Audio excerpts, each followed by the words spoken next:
Yo,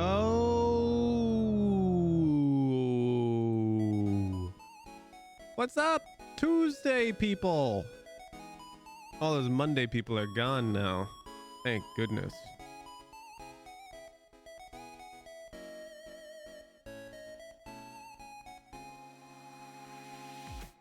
You guys excited for another day? Another dollar? Primes? Audrey, calm down. Wait, we're 2 minutes in. But we don't need to prime yet. Not yet. There's not enough people here yet.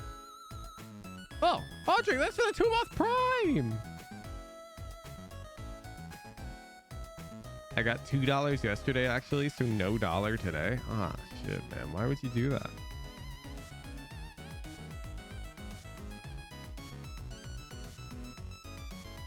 Hoojin Wednesdays tomorrow. What's that mean? That doesn't mean anything. That literally doesn't mean anything. Right? Like, am I crazy? That's not a thing. It's not a thing, right?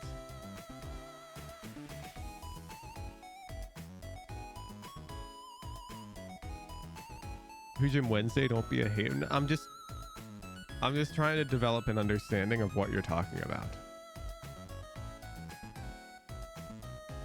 Do we do anything special?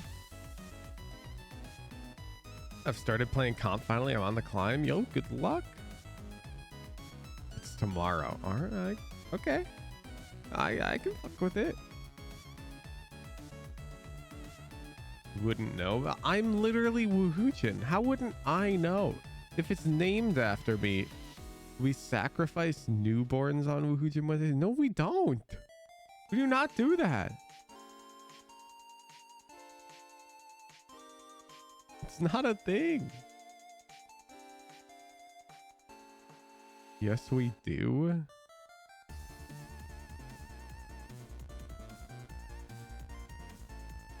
What?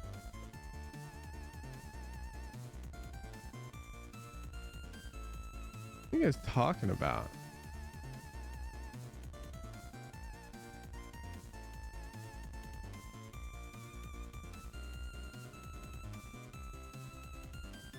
You forgot to prepare for Woohoochin Wednesday?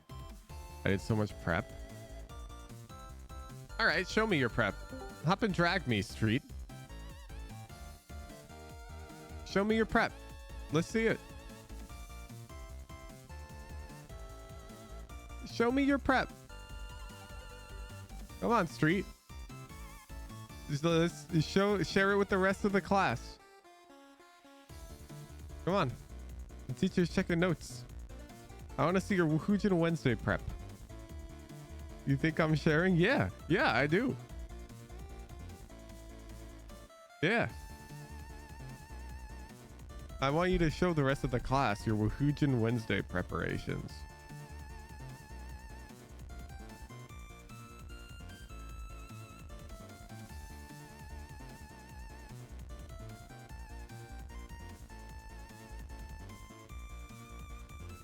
Unlucky. I'm gonna get a good grade tomorrow and you're gonna fail. I'm the teacher. What are you? It's secret prep. The teacher can't see it. What is that? That's not a thing. Are you sure about that? All right, fine, sure, whatever, man. I'm whatever you want. You're the one who pays my bills. What do you want me to be, Street? Am I the student? Is it Woohoochin Wednesday tomorrow? Woohoochin Tuesday today? What? Just tell me what you want. I'm a puppet. Yo, Filuta, thank you for the 6-month tier 1. Moxme, thank you for the prime. And Kamuzo, thank you for the prime. We're starting off today's VOD review stream a little boring.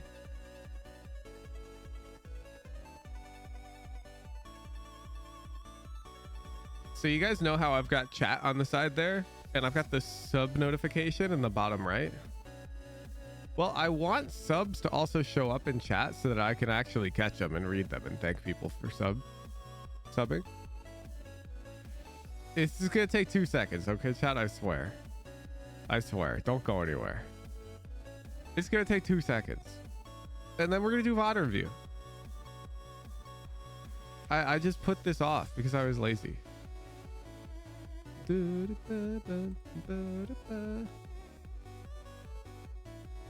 seconds. It literally will. Okay. I'm not even joking. I'm not even joking. I already have all the code that gets the sub stream. Like, look, we just have to grab the sub feed. Then we got the message. And we just have to add the message to the chat stream, which is apparently an array of any. Oh man.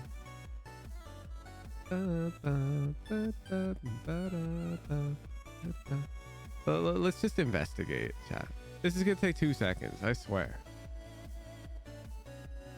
2 seconds. If somebody send a message. All right, thanks.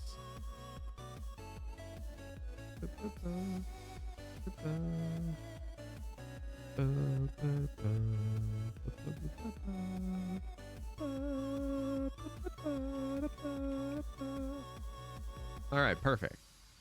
This is what we're working with. So we need to just create an object that looks like this and just slap it in.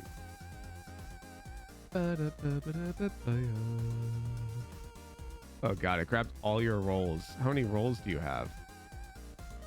A lot. These are all just rolls. We don't need these. You have so many rolls. Okay, the rolls end there.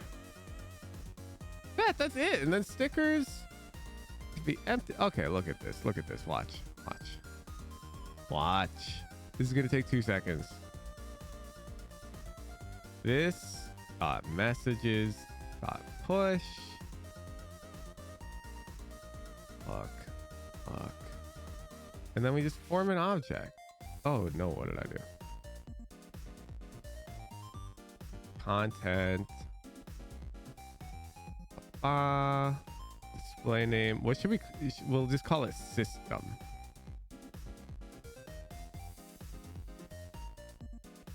Look, it's so easy. We'll give it one roll. It's got a color.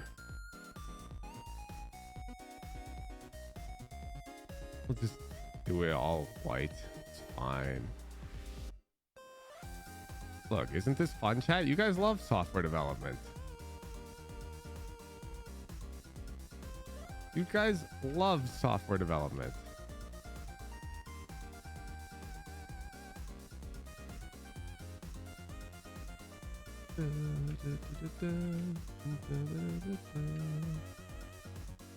Code pog. That's what I'm saying.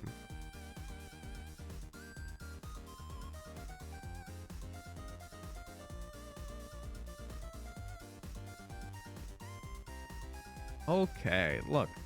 Bam, bam, bam, done. All right, now how do we know if that worked?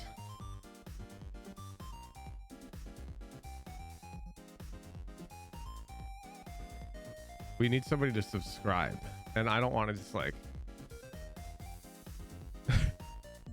Does anybody have like a Discord resub coming up?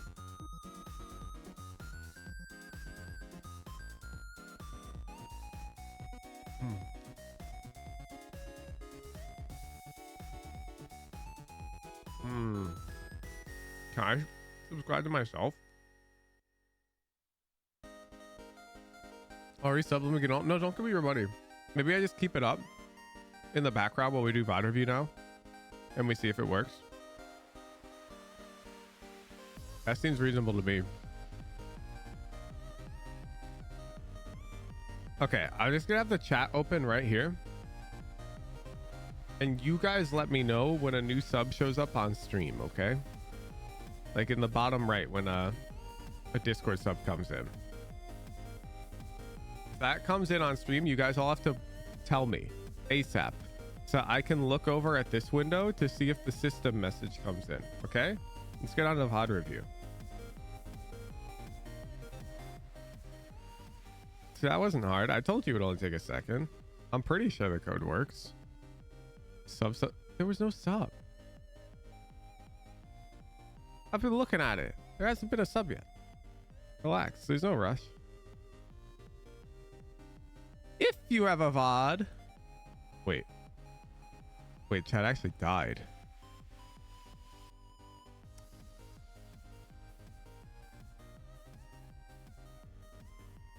Oh, what the fuck did I do?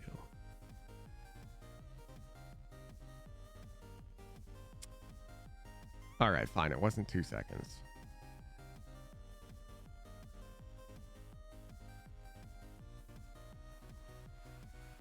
Oh, I need to process them. Okay.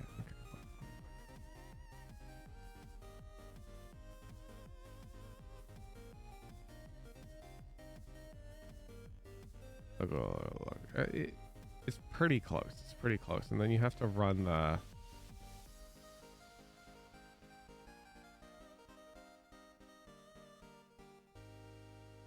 like that.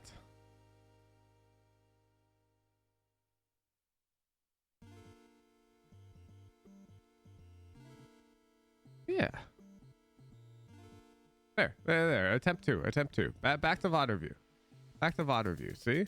That was easy. Bug fixed.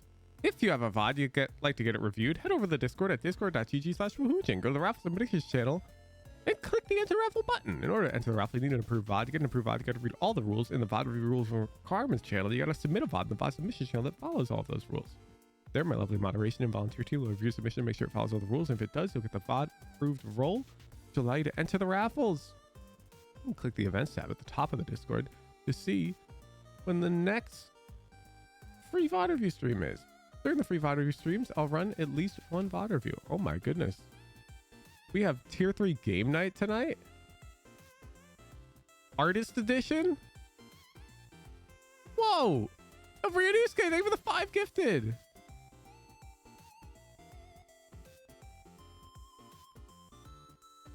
Oh my goodness. They're playing Gartic Phones, Scriblio, Draw Battle. Wait, I can't want to play. Works. This is for Discord subs only, this feature. I can already see Twitch subs. I have a feed for that. My feed for Discord subs is I need to see the name on that little animated slider before it disappears, and that's not sustainable. So I want to have it show up in the chat overlay as well. How do I test that for you? You can't. I'm sorry. Thanks for the 5 gifted though. The moment anybody resubs on Discord or somebody new subs on Discord, it'll happen. Like, there's no rush. Don't worry.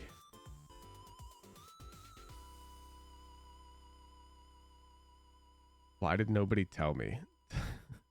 I thought you're the one who's prepped for everything, Street. Now to gift Discord subs, that's unfortunately not an official feature yet.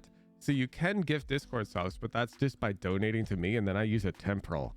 And that also would not show up in this overlay.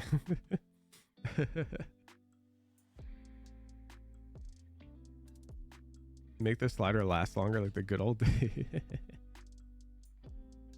I could do that, but I also want to be able to see them. Like, if multiple subs come in as well, it like cancels out the previous. You know what I'm saying, Overheated? You know what I'm saying. There's temporal someone for a sec. That's a different event.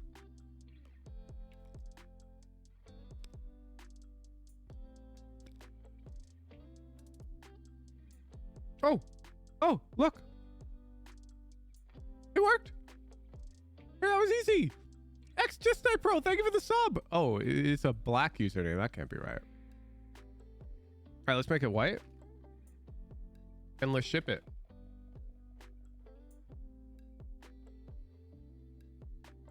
Yeah, that was easy. Software development's so easy. Put subscription message into chat component.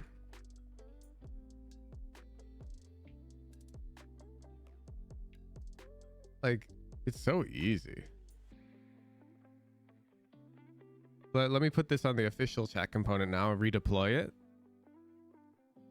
So that way it'll work during the stream. Software dev so easy. Please give me $100 million a day. Unironically, yeah. The less code you can write to complete a job, the better the software engineer you are. That's just a known fact. I just wrote 15 lines for that. Okay.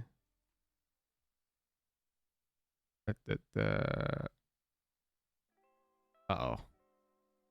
I think I just did something dumb. I gotta rebuild. Boom, boom. I think I moved half the files to the old front-end directory. Where's your make file, dude? Take it up with Brad. I think there actually is a deploy command, by the way. Yeah, this is fine. That should work. Okay. One sec. I gotta reload.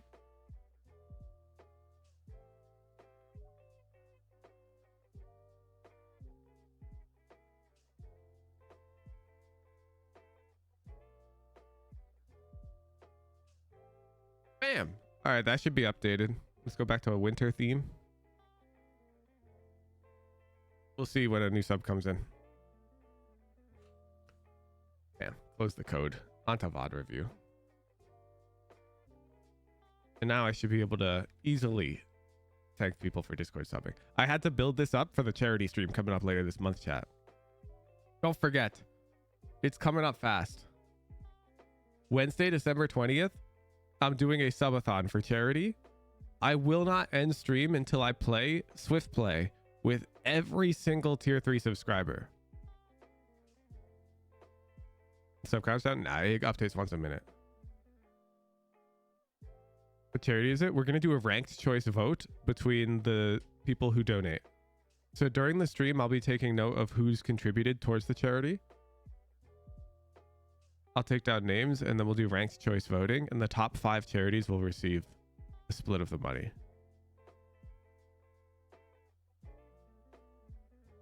Boo, boo, boo. I include me with my very real tier 3. It would include whoever gifted it to you if they paid money for it. I will define this, but here's exactly what's going to count. What counts? New subscriptions, gifted subscriptions, donations. What doesn't count? The Twitch primes. 3 subscriptions of existing sub. Sorry, this really pays my rent. So this is how the shared stream will work.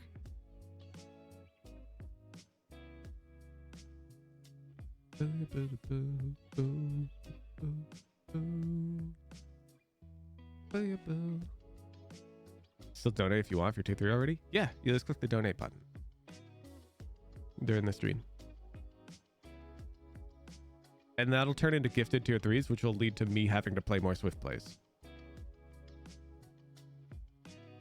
before the stream ends.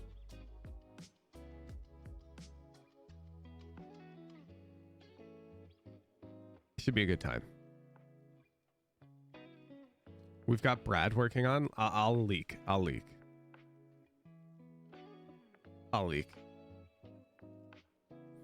So of course this could last multiple days. And you know me, I'm a sleep schedule Andy. So while I'm asleep, we're going to allow you to play. You're going to be able to gamble Hooge Bucks against each other and play Connect 4. This is work in progress. It's actually just going to display this board like in the corner so that I can play like reruns of old VODs or something. Look at this. It's sick.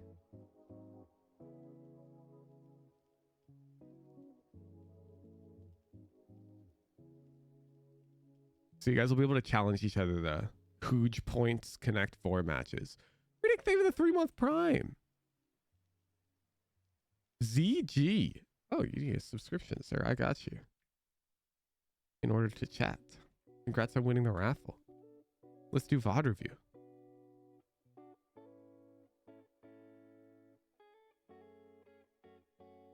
Modcast replaced with VODs. You are free to do a modcast if you want, Zendikar. I will happily give you control. If any mod wants to actually run the stream for the night, no problem. But I don't plan on putting that burden on you. You feel? All right. You got a smokes player. Viper, Lotus. Bet. Dude took a little break. And we're back. Bet. Everyone's got long names. This Discord username is ZG. But then his Riot hashtag is Sir Pipus Tijuana. Is it Sir or Senior? We'll never know. Ascendant 1. That looks right. Boom, boom, boom. Boom, boom, boom. Okay. We got Chief Beef on our team, the Rocket League player. I mean, that's not actually him because he's located in NA, and this is clearly not NA, but hey, I know that guy.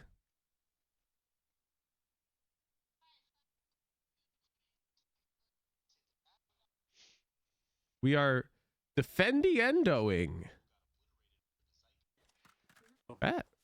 I like your funny words. Phase de Compra. I can hold C alone. Thank you. Oh, do they use SR to abbreviate Senor? You guys can breach and fail. You can push. Wait, are you going to VCT Madrid, Sir Pipus Tijuana? Amen. Are we gonna meet up?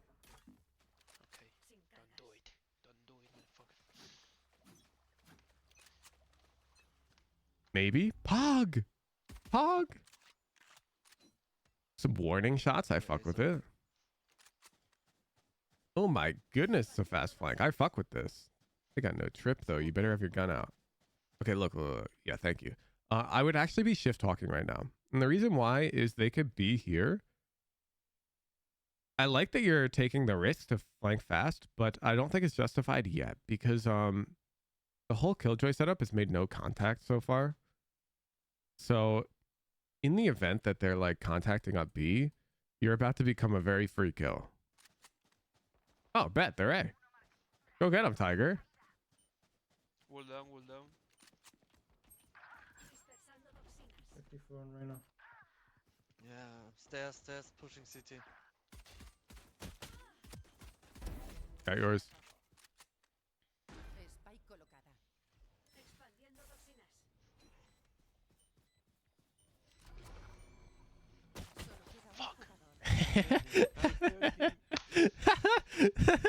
Damn, dude got bad.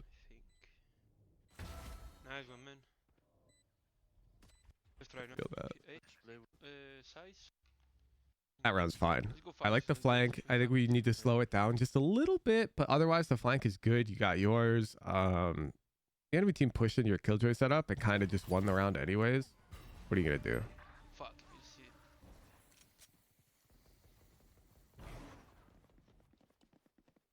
Okay. Our eco play doesn't work out. Planting seed. Okay, so I'm gonna pause because here you do have a play that I don't think you're gonna make.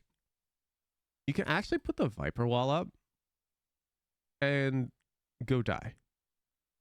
So like you put the wall up, it'll allow you to scale up close mound. They won't really be able to walk through without risking their lives. And then just fucking put it down, fight them. The wall will also enable your dudes to take space. And the thing is, you're the flanker as far as they're concerned. Like, we gotta be honest, we're not winning this round. Agreed? We're losing this round. So if you go fight and die, and you try to communicate to your jet to just watch, then there exists a world where this jet can kill a couple of them. You know what I'm saying? Because you basically make your presence known. You go, hey, look, it's me, the flanker. Yup, I'm here again. Here's my wall. It's me, Viper. You put the wall up, you come, you fight them, you die. I don't know, maybe you kill one. Probably not, though. Let's be real. You half health one of them. She heals up because it's fucking Reyna. It doesn't matter. The point is they're not going to really expect this jet. And if she baits you appropriately, it's actually really good. And we don't have anything better. We're losing this round. So I would go for that because I think we get some damage off.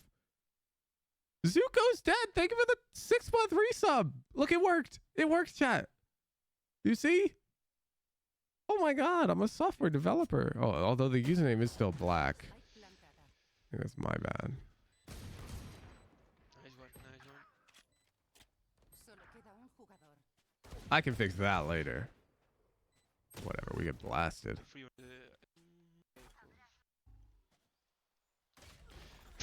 You had that coming. You have that coming. You're not allowed to hold like this unless you're opping. Even if you're opping, it's pretty dangerous, but like you can get away with it. Yeah, you had that coming, dude. It's fuck my love, sorry guys. Oh. Okay, now here's the difference though. Oh man, this is so hard to explain because there are certain deaths in the game that are unlucky and there are certain deaths that are like unskilled. And whenever you die to something like this, you need to think to yourself, unlucky, or should I not play that angle again? And players who are good at answering that question become good at Valorant a lot faster than other players. They just learn the game faster because they're able to identify. So here, this is not unlucky. You got pre-fired and you just shouldn't be playing that angle without an op. You're not really going to see people playing that angle. So if you're able to identify that, then you should just never do that again. You shouldn't be holding that. It's fine to pre-fire, jiggle some bullets like you do on pistol round, or try to get out wider mound, or just like jump spot. There's a lot you can do. You also don't have to play for mount control if you're a lone sea anchor.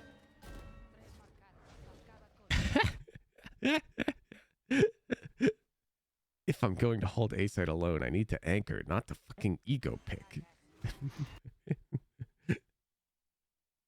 Yeah.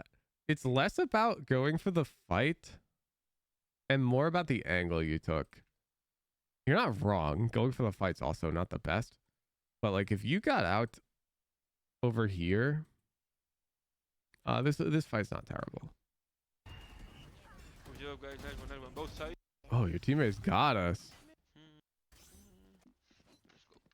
Let's go. Be careful with ISO ult now. Okay. I would not buy a Spectre, like ever, never, though. I'm not gonna lie to you. So we're in this position where our teammates are bought up, and so we need to buy up. In my head, there's a couple guns that can sort of match the enemy rifles. Judge, Bucky, and the Stinger. And maybe the Marshall, depending on your playstyle, but probably not. And also the Ares. These are the guns that I gravitate towards. Because if you play these guns in certain ways, they can match a rifle. Like a Bucky versus a rifle can be fine in certain scenarios. And you can just avoid the other scenarios because you already have a bunch of rifles on your team. You know what I'm saying? Not the Sheriff. The Sheriff's like an eco weapon. I would use the Sheriff if I needed to have a diverse set of options available to me, because the Sheriff, let me try and explain.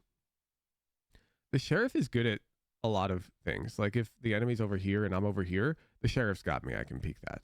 You know, if the enemy's over here and I'm over here, the Sheriff's got me, I can peek that. The Sheriff's very versatile, but it's a bit weaker. The Bucky is very restrictive, whereas like if the enemy's over here and you're over here, well, you can't do anything with the Bucky. But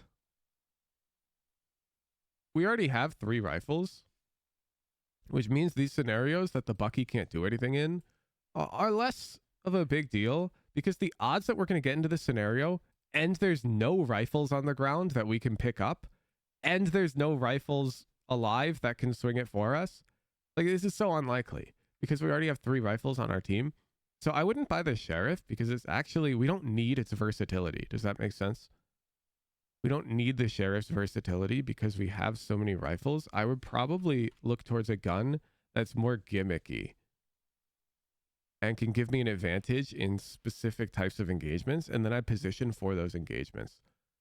Like, I really like the idea of just playing shotgun in like an elbow or stinger. I'm gravitating personally towards the stinger. I think it's the best choice. The Spectre's just kind of bad. The Spectre's really bad. It's super fake. Let's go. Let's go. Be careful with ISO ult now. He can ult you. Don't you fuck with me. He's going to ult. The Spectre's been falling out of meta. Like, people don't buy this gun much anymore. Because the Stinger basically just is better. There are a few engagements where the Spectre's better, but you can generally just avoid them. Okay. On door, ruin on door. Nice one. Nice one, Fate. Yeah, you didn't pick up your orb, which is actually really annoying. Buddy. Yeah, case in point. Door, ruin on door. Nice one. So first of all, your poison's draining while they're already through your wall. And I wish we had our orb here. Because if you have your orb, you can isolate. We could have orbed off one of these two things. Buddy.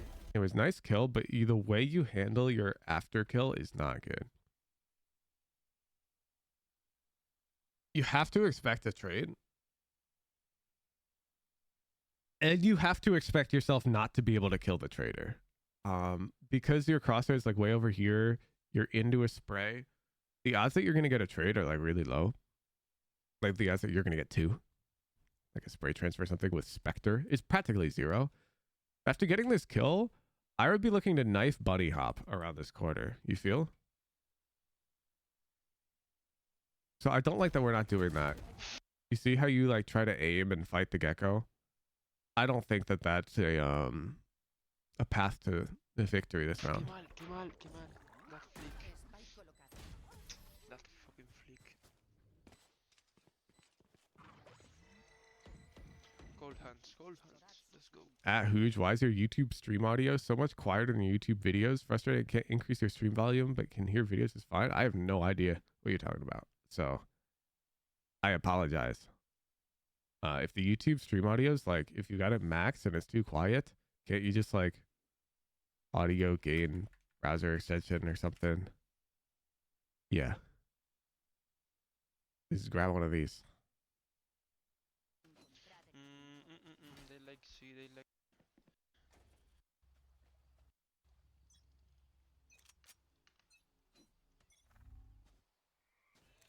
Yeah, people see. Can you stun?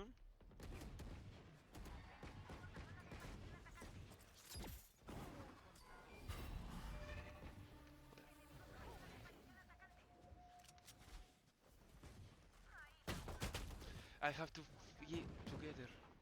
Got hit. They know we. Yeah, it's less about having to peek together here actually, and more about your technique. You're not wrong. Peeking together would be good, but let me boot up Valorant. Boom, boom, boom. And I need you to know that I'm very guilty of what you're doing right now.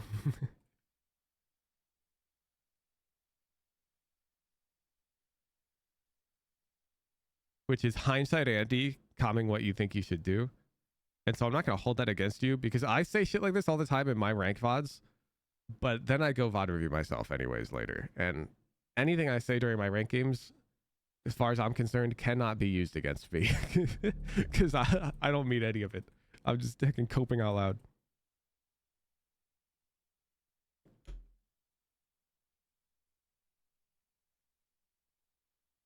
Anyways, it's not that you need to peek together, although that would be nice.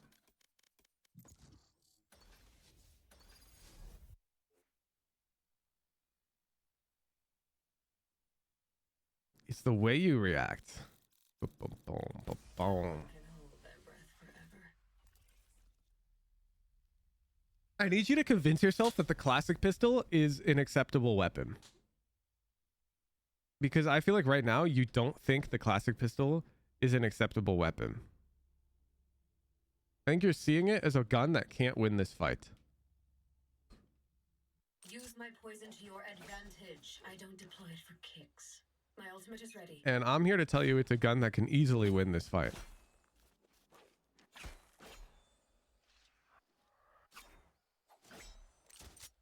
But not if you do this. That's not going to work. How do we fight with classic? Single bullets. Very slow pacing on the classic. Like very slow. Has to be really slow. It's the only way it's going to convert. So when you peeked out, I really wanted you to shoot a bullet and like tuck. And you would have lived. And then, yeah, you swing with your teammates. Like right here, you easily can dead zone a bullet and come over this way. Did you see how you like, you stay kind of stationary? If you just did this, you'd be chilling. But you took like a very tiny step. You took a very small step. I want you to watch. This is a problem. Even with like a rifle. Bam. You see? I'm going to show you how much you stepped. And this is before you got tagged, mind you. You shoot. And like, this is it.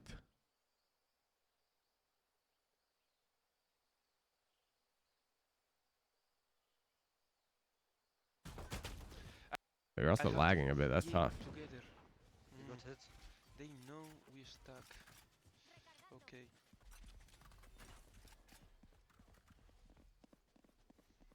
Maybe on top. This isn't a ping spike, by the way. I can tell. This is 40 ping. So for those of you wondering, when you get tagged, you get slowed. And when you're playing on these higher pings, yeah, 40 is higher. It sucks. Your client doesn't realize you've been tagged. And so he starts moving to the left. Then he gets tagged.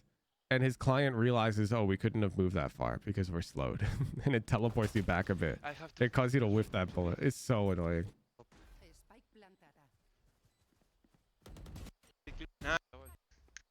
Chilling. Nothing.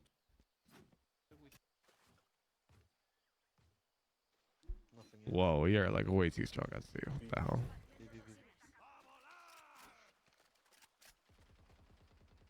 It's breach.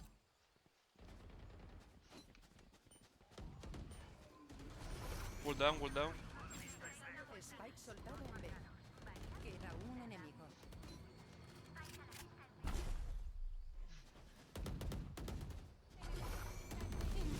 Nice one, guy. Why don't we fight? So you open the door here. Wall Why down. don't we fight?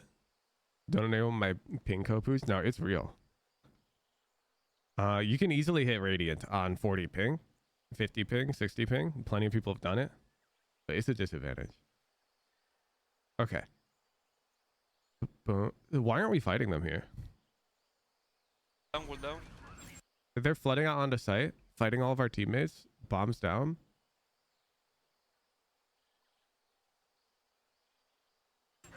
Spike soldado en B. Queda un enemigo.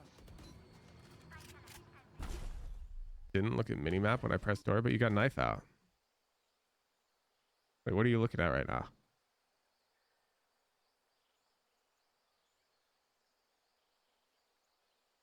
Yo, Krista, thank you for the gifted tier 3 to Slabo.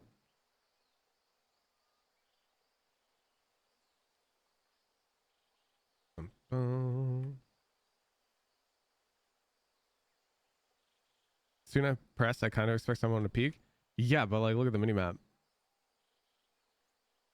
Zoop. There's only one dude who can fight us because these dudes are all fighting for sight. So the only guy's Omen. And I'm down for that. Like, we can throw a hecking molly left side or something. Hold right side. Walk through. If Omen's doing this late lurk thing, then it's lit because we're just going to walk through this door and kill all of his teammates in the back. I think we could easily get way more aggressive here. Spike soldado en B.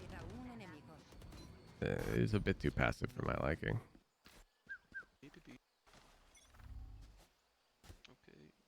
That's why I'm trying not to get mad when you do things like when over here when you peeked with the classic before your teammates and you got mad. I'm not really mad that you peeked before your teammates. I'm more mad about the technique of the gunfight.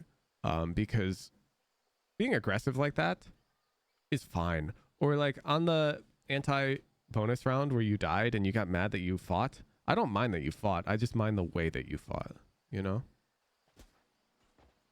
Nothing, eh? One on C. Being aggressive is almost never wrong. Killed you. I don't know. One more day. It just depends on how you aggress. Of course, when I run away.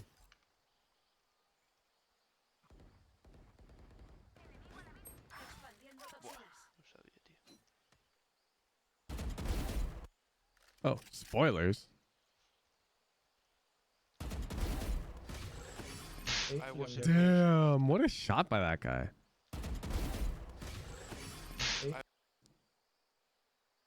Man, that's so close.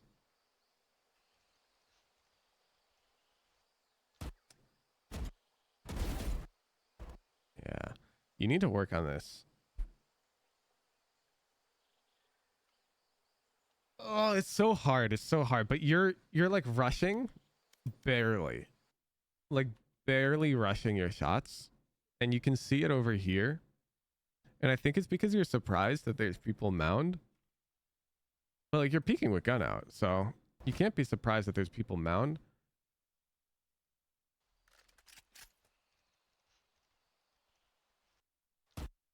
You see how your second bullet right here, like this should be hitting the guy, but instead you have movement inaccuracy because you're already moving. And now moving here is actually, it's not the worst. So you start moving to the right.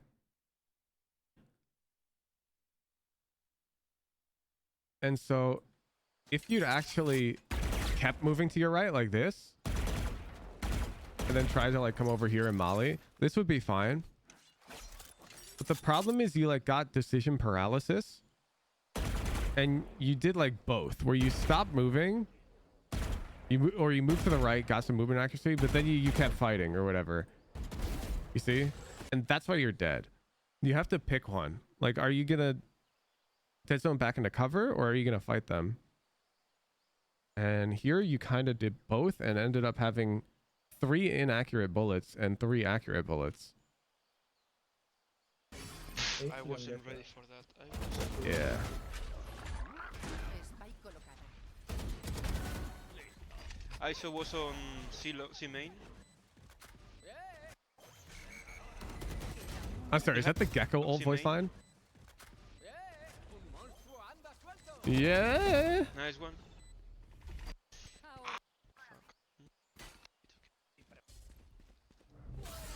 Steps there. Country. Maybe they're going to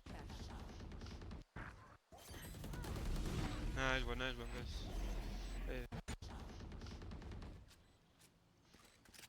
Get everything A. 120 open the buff there. No, you're too unaware. We really need to realize both are tree at this point.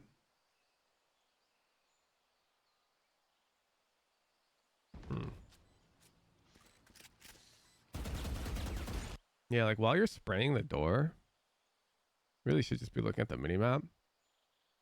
Once we see both are tree, like we'd be able to speed up a lot.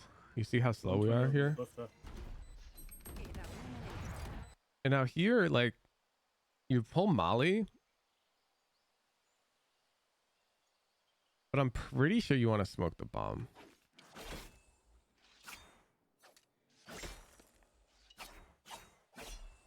I think if you're a molly, you have to molly here because the bomb is planted like here, but it's tricky. I don't think you can molly this whole line.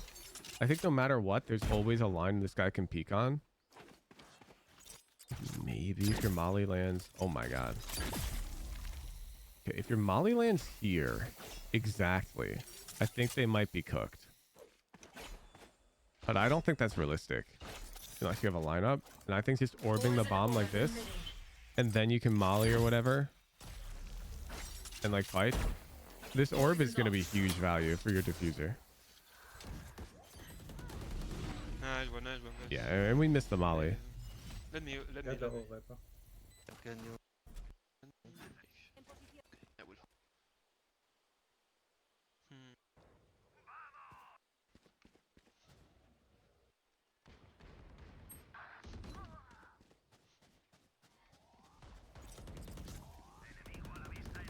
Nice one. Spike soldado en B. Queda un enemigo. Careful, it could be anyway. It could be behind or something. Yeah, okay, so you're trying to cover flank, which is like completely justifiable. But I need you covering flank while traversing with these guys, because you need to remain active with them in case Omen ends up being like here or something. You're so hard. Thank you for the 6-month tier 1. I think it's fine to look flank. Somebody has to, but you don't have to be here. Like, you can back up this way with the team, so that in the event that Omen starts fighting from this area, you can just come over and join the fight with your teammates. Instead, you're just like, you're too far. Excuse me. So the same is going to happen if they are flank. Like if the Omen is flank and you fight him here, these guys won't be able to help. You see? You see? Exactly what I'm talking about. We're too far now from these guys. They can't do anything about that. Operator, fuck off. Oh, qué malo soy, qué malo soy. ¿Cómo puedo fallar eso?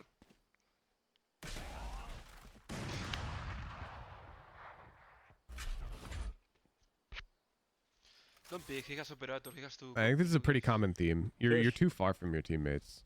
Like it happened the round you were opening the door. You didn't want to push through. I think you need to feel sort of a gravity to your teammates. I think right now you don't feel that gravity at all. It like doesn't bother you when you're so far away. And it really should bother you. It should bother you a lot.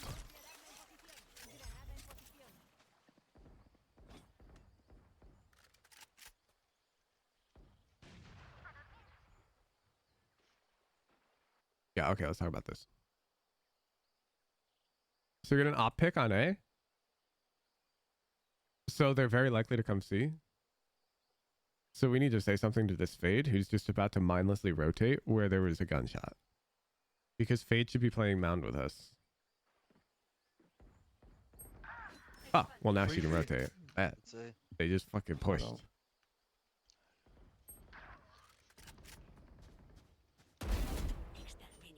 Nice. Wall down, wall down. Dispersando toxinas. Dos inside. I have a spike on main. Queda un enemigo.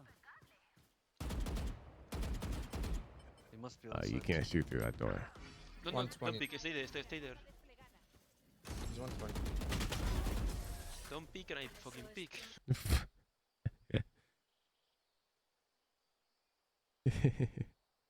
Okay, let's talk about it. So first of all, you tell her not to peek, but then you like peek way out past her. Like she's on swung. But also, we're so lost. You're shooting bullets at a door. Like, what's going on in your head right now? Why are we shooting bullets at a door? I'm trying to understand. And also, we probably want to hold from up here.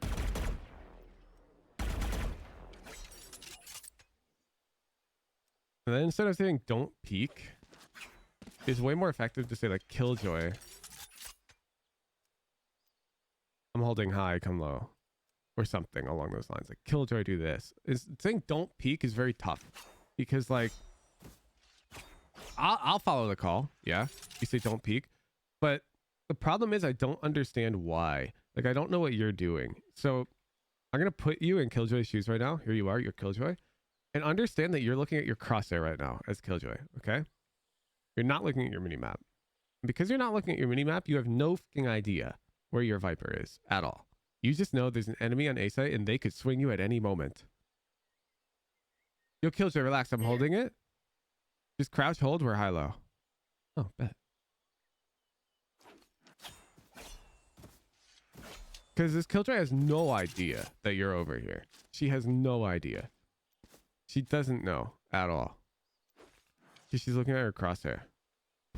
Now, could you argue, oh, she should look at her map, I'll take the orb or whatever? Yeah, but that's why she ends up peeking. There's nothing really wrong with her peeking, by the way. It's solo queue. So I would come up here, try to call the high-low.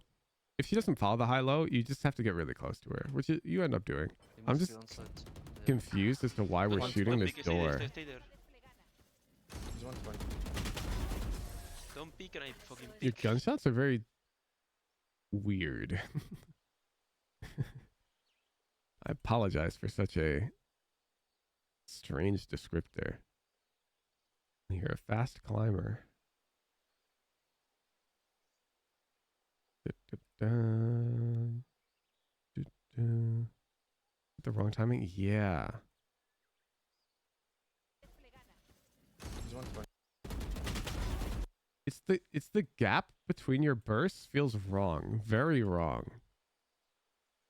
There's one bullet that goes through this door at this angle.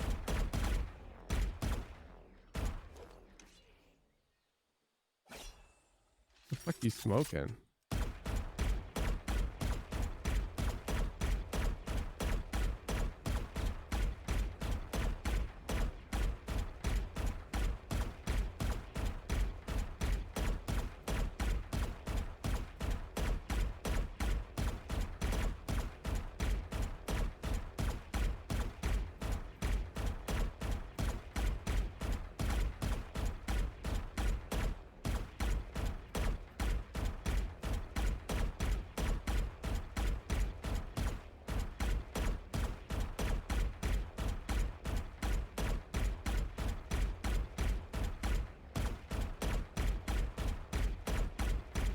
No, I don't believe you.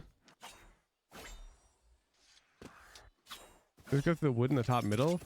Yeah, you can shoot up here for the enemy on the sage wall in tree. Like, what the fuck? You can't wallbang this thing. You need heavy pen. You mean this wood? No, you need heavy pen.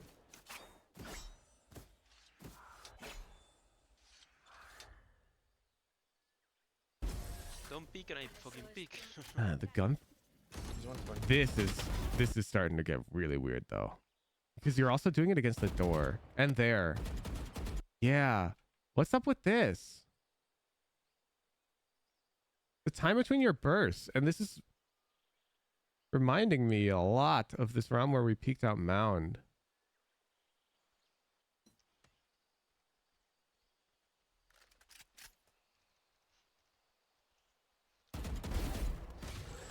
Yeah.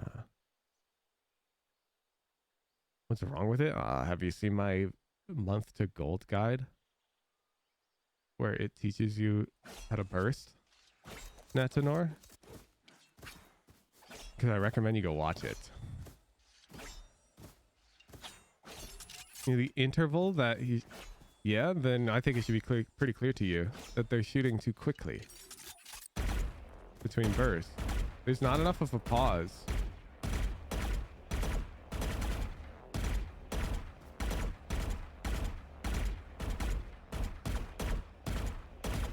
And like all of my bullets are accurate. Hold down.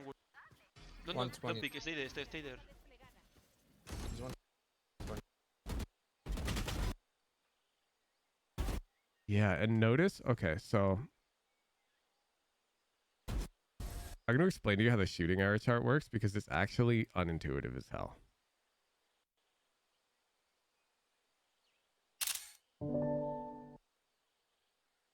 And I blame Riot Games for this. Okay, so the y-axis, which is the vertical component of the shooting error graph, is dynamic. What does that mean? It means that the top of it is not always the same value. So right now it's 0.88, but let me turn on my shooting error graph. Oh, great. I've got the bug where none of my stats are showing. I love it. Whatever. We'll just go to another clip where you fired your gun. over here. You can see where it's 0.41.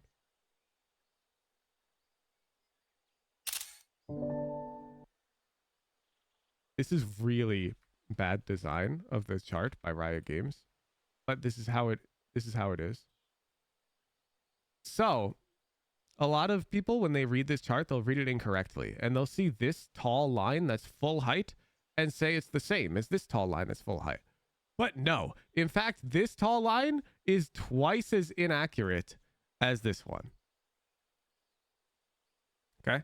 So the way it works is the first bullet you shoot will always fill the chart, because the chart essentially sets this top value to your tallest bar always. Okay. So whatever your current maximum shooting error is in this whole graph will be the length of your Y axis. So if you shoot one bullet, it will always be this height. It'll always take up the full chart. Okay. So this bar right here, let's look at the graph on the right. Actually, this first bar here, that's pretty short now. You see how it's pretty short? Would have started by taking up the full chart. Okay. And now you can see the problem. In between our bursts, do you see the trend? Our bars are moving up. You see? Our bars are moving up. What's that mean? It means each burst, our bullets are starting higher and higher above our crosshair because we're rushing our bursts. And I'm sure you've been there if you've ever been bad at this game, where you're trying to shoot the guy, your crosshair's right on their head, and you keep shooting their head, but the bullets keep going above their head. Why? Why are the bullets not hitting them? What the hell? And it's because you're rushing your burst, and so your bullets are going up here above the crosshair. Because you're not resetting your recoil. Okay. One question, you thought orange was good? Orange means there's no movement inaccuracy, but the length of the bar indicates how much spray inaccuracy there is. Like, all of these shots are orange, but do you see how high above my crosshair there are? They're very high above my crosshair because I'm deep into my spray. Okay, that's how you read the chart. So blue is movement inaccuracy.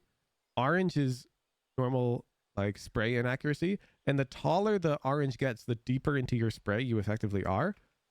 The speed at which you're bursting is causing your spray to go up. Stay there. Because you're bursting so slow or so quickly. You see?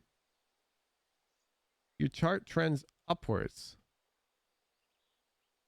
And it's trending so far up that this first shot that you shot with movement inaccuracy, we'll go back to the zoom in.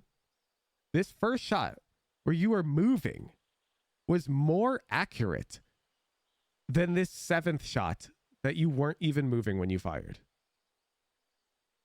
This mobile shot, you were moving. It's more accurate than this bullet over here. Because you're so deep into your spray.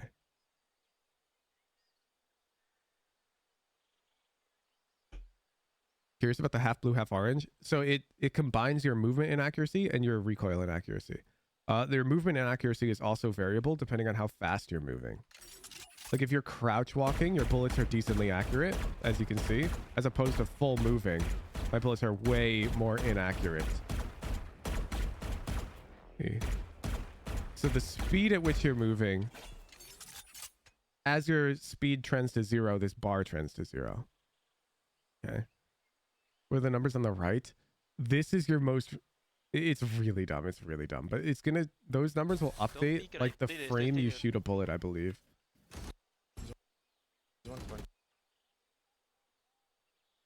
When it gets added to the graph, you see, and it'll tell you the values of that current shot. You see?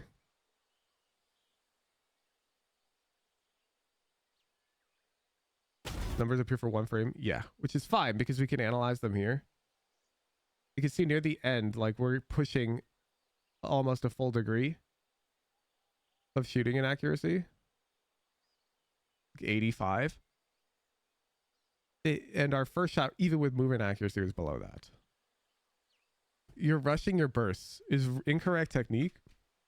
And I think you need to hit the range and deathmatch. And we need to focus on this because your bursts are actually really, really, really bad looking. Like, they look really wrong. It's hard to watch.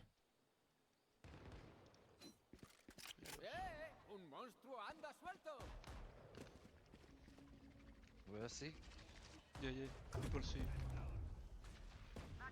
Isn't the graphic take up too much space? Could it have a standard y-axis? No. So for shooting error, it could actually work just fine because there's a known limit. Like you could set a setting for it. The reason why the graphs do this is because look at FPS, for example. There's no limit to FPS.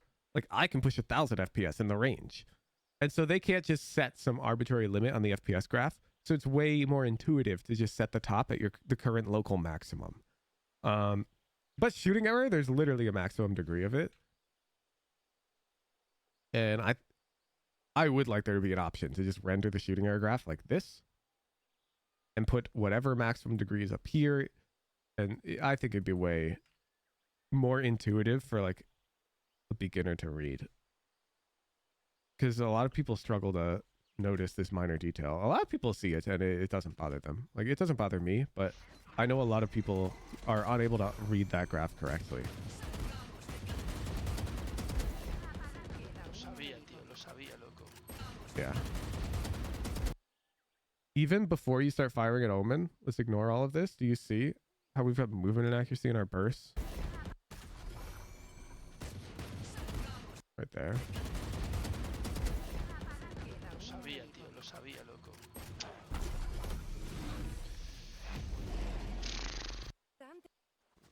Yeah. Do that for consistency, I guess? No, I'll tell you why they did it.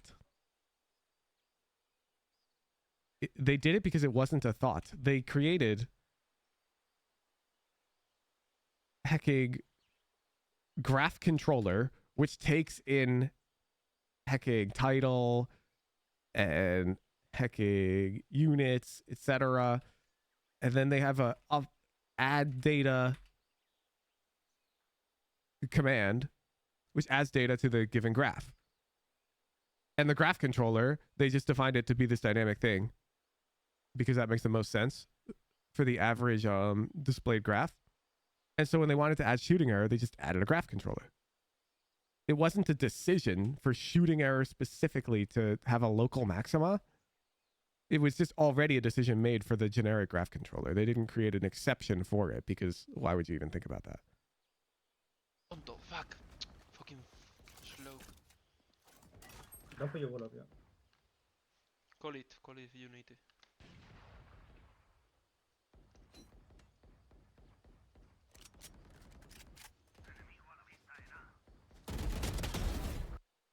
You see? Nice. You killed him. Great. This is actually really fascinating. If you guys watch me a lot, I just want you to look, because this guy's the same elo as Fang. It's just so fascinating to me that Fang's gunfights are way better. Like, it's not even close. But our peeking here from Doblau is so much better. We're close to corner, and so we're doing little slices. But the moment this fight begins, we're like terrible at the game. Fang catching strays? No, I'm saying Fang's way better at the gunfights. I'm saying it's fascinating. They're the same rank, and they're both really good at one thing and really bad at the other. I'll stop pointing it out. My bad. You guys are just framing it out as I'm the bad guy. It's fascinating to me. Because if they could just combine their powers, they'd probably both be immortal. They'd both be immortal. Segunda vez y casi. Uf. One more on C. You are the bad guy? Shit, really?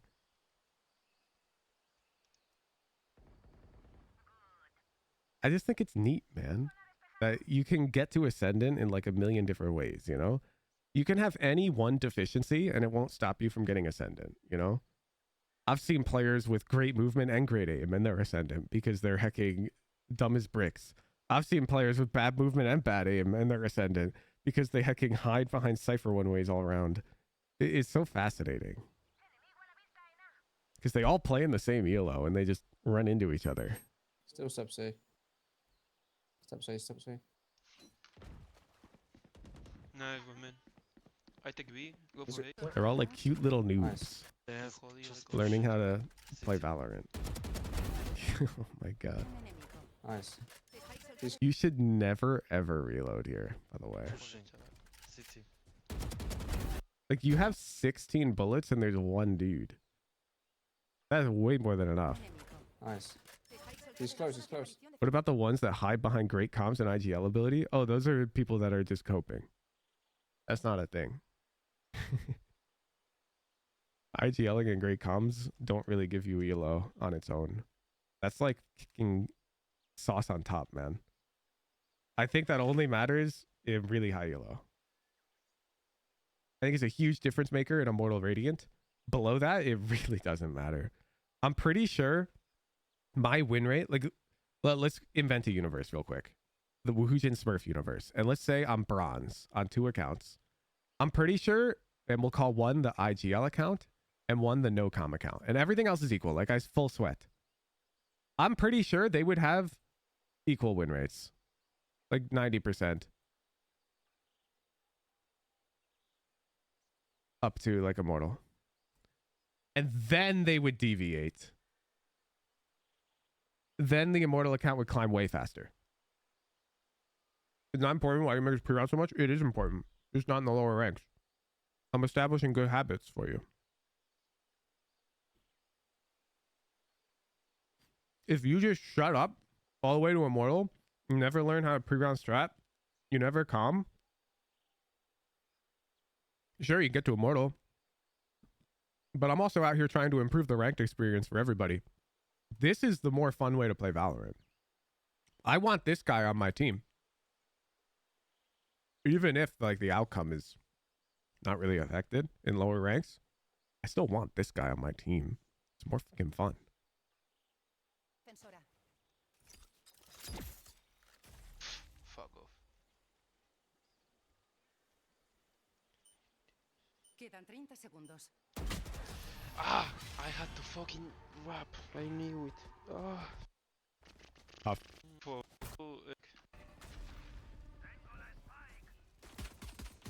And his peaks are actually like really good for his elo. okay. Fascinating.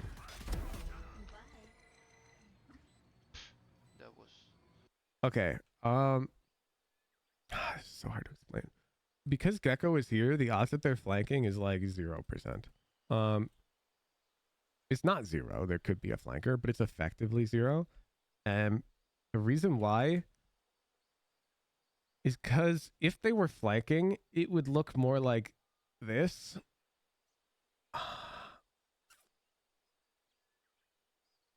Okay. Try to see an enemy retaking a site as like a C or an inverse C if they're retaking on A. So let's look at an A retake just arbitrarily. If there's a flanker, then the rest of the retakers are going to come from stairs and CT.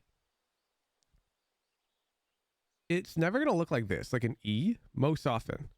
Just because now you've got 3 lanes, and notice that the odds the retakers have all 5 people alive are very low. They probably just have 4 people alive. And so this would involve 2 people being lone wolves, and people gravitate towards one another. Generally, there's like going to be 1 lone wolf. So because you kill Gecko here, and it's like out, this is what my brain intuitively does. Like I immediately associate Reyna and Omen's position with CT and like upper. I would not look flank. If they happen to be flank, it doesn't really matter anyways. They're so late the party. Let's look for the sake of fun. Let's see if I'm right. Round 13. Boom, boom, boom.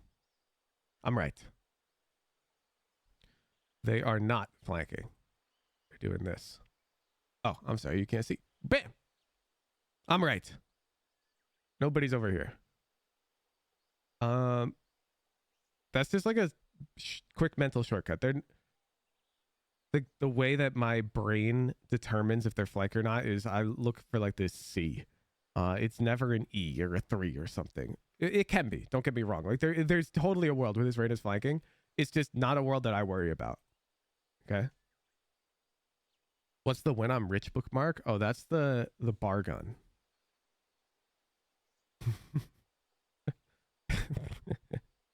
You never know when you're going to want to get a bar gun custom installed by your sink so that you can dispense any beverage known to man. That was something. Yeah, so we're just controlling dead space. There they are. Both 55 city. waterfall. I'm low HP. Queda un enemigo. My heal was Fuck. Just bad.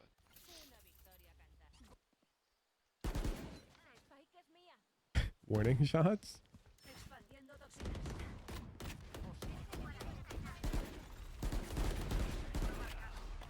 Yeah, yeah. So it's harder to see because you have this one really tall bar, but your shots are still trending up. Yeah! Take the vent. Unlucky, unlucky.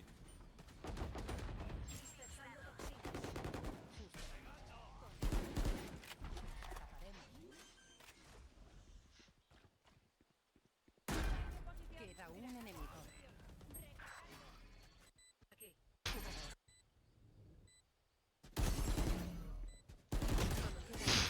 Why I'm fucking picking alone? I'm fucking. Yeah, this isn't terrible. I'd probably play on the rope so I could break his shield and drop. I don't know. I think you're too concerned about like correct team play.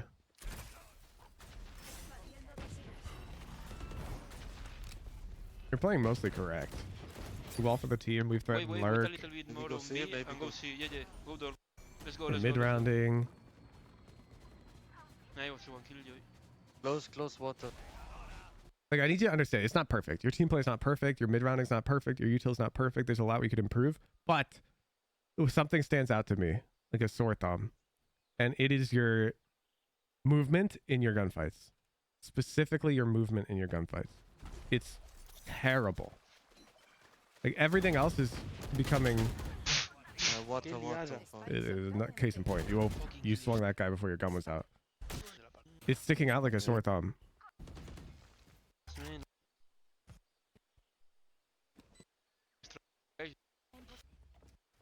Niet dat je eens bekend is. Your peaks are good.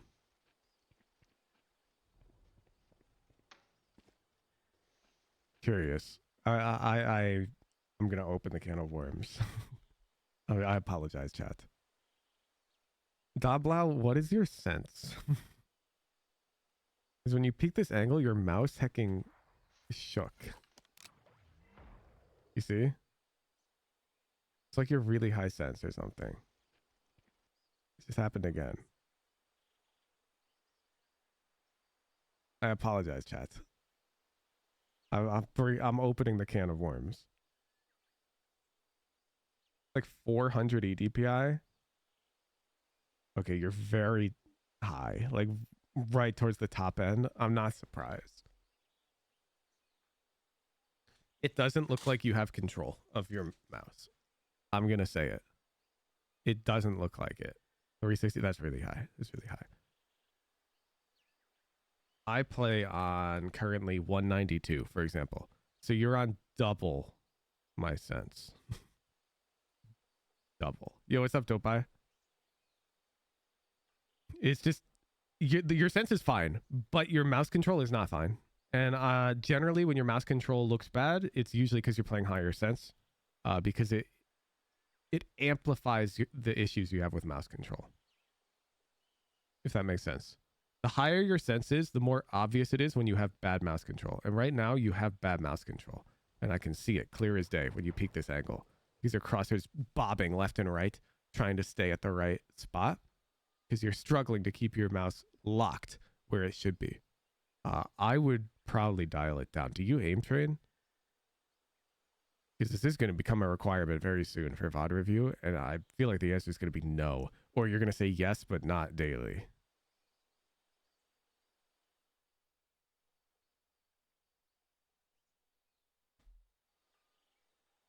Don't make me change it again, please. What do you mean? Yeah, daily, just not the last week. So no, you don't. Thanks for answering my question. There's two right We're there. inside B, guys.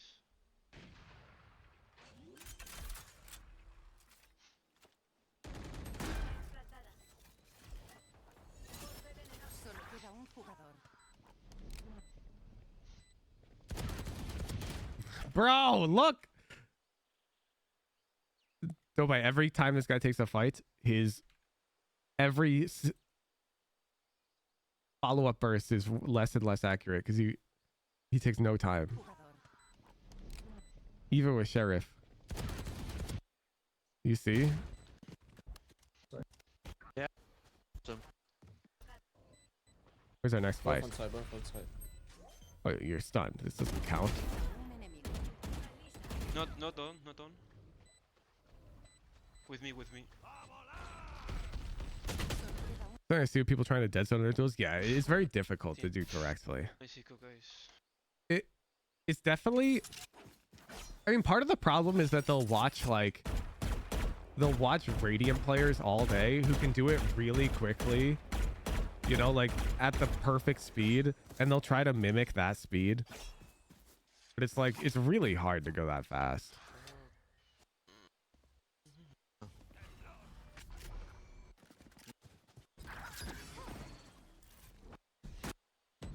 Everything else looks fine.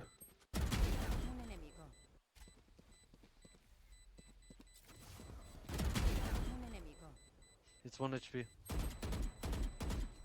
I got you. Yeah, that doesn't look fine though. Here. You turn into a noob. Like, when you're just navigating around the map, I would find it very hard to evaluate your rank.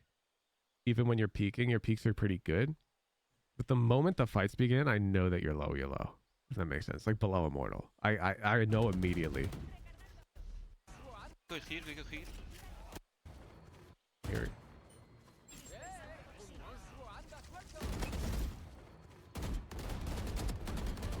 Can go here, we go here. Yeah.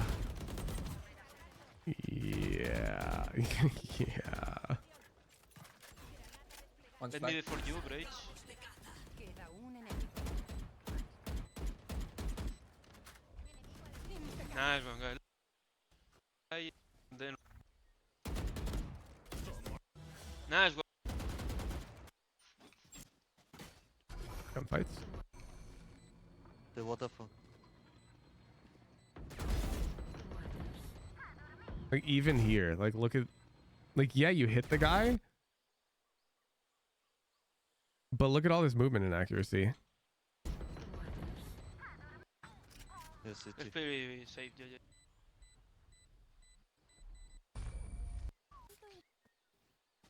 Okay, go.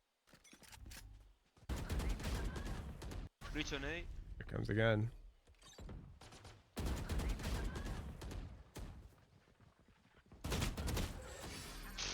So Yeah. This is the problems. This distance between the bursts is too tiny every time. Every time. I don't need to see more. I just wanted to skip around to see if there were like any good fights, but not really. And that's your problem because the rest of the game is good. The macro's all right. You lurk decently. Your util usage is acceptable. The problem is I didn't see a single good fight this whole game. And like, look at the scoreboard. GG. It's not like you did poorly in them. 13 and 14 is not even that bad, right? You went pretty much 50-50. So like, imagine if you were actually fighting well. You'd be giga frying. You'd be like super mega ultra frying.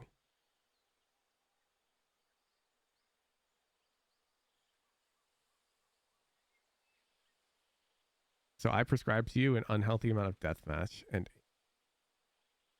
aim training. You have other notes? Bro, you tell me that after the review? I swear, if I told you this last time, I'm gonna baby rage. Oh, ZG naming?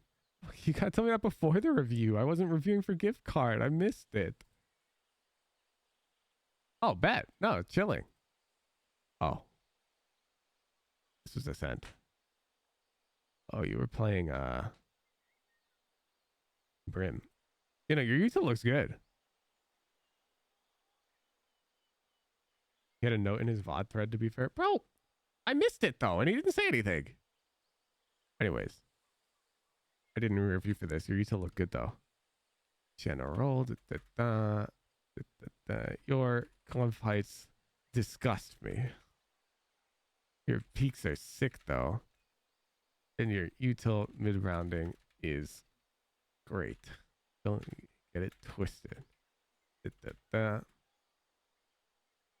Grind hella deathmatch and focus on increasing the time between bursts and decreasing the amount of movement inaccuracy in mid-long range duels.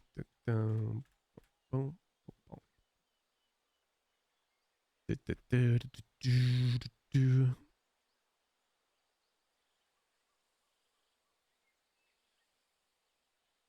think that's pretty much it. You just have to grind. You've got to focus on this. If you need like an example of better death matching, you can pretty much go watch any high rated deathmatch VOD. Valorant high elo deathmatch. Let's see. We want something pretty new.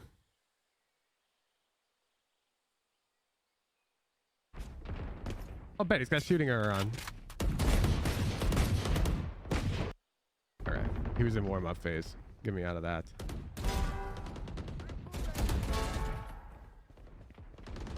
TLDR become a demon? Yeah, sorta. Look. Do you see this gap right here? I gotta play it back. He misses. Now watch. That gap is 3 times as big as your gap. It still looks fast, but it's 3 times as big. And that's why his spray is resetting. You see?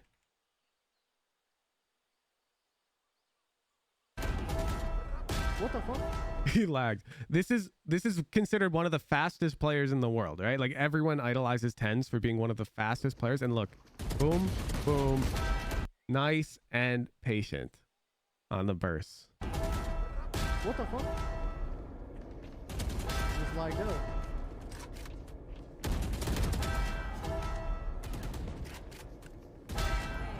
Shit.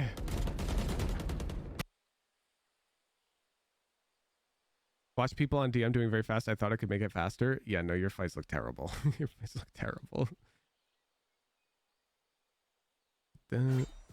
All right, those are your notes, sir. Good luck on that climb. You got to remind me next time that you have notes because I don't know if I can give you a gift card or not. And I'm not going to watch your VOD again.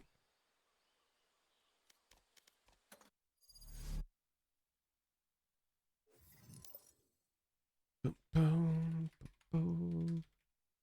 Next VOD.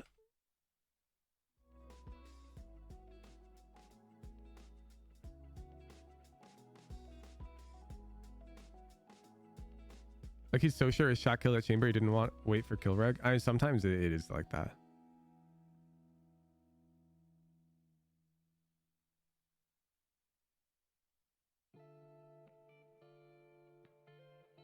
He's gonna develop serious eye injury being that close to the monitor. I think it depends on what you mean by serious eye injury because I think you're objectively wrong. I sit that close to my monitor, and I have for over a decade. But also, it's not good for your eyes, but you called it serious eye injury. Like, he's not going to go blind. That's what you mean. Boom, boom, boom. Boom, boom, boom.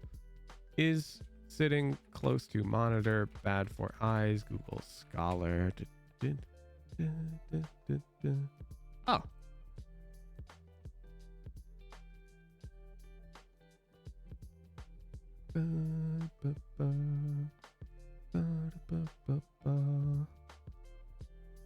Hey.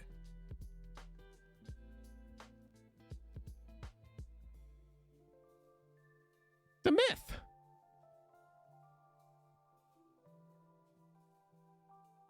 Bad. I promise you I work in an optical field. What do you mean? Just link me a study instead of appeal to authority, Mr. Argumentative Fallacy.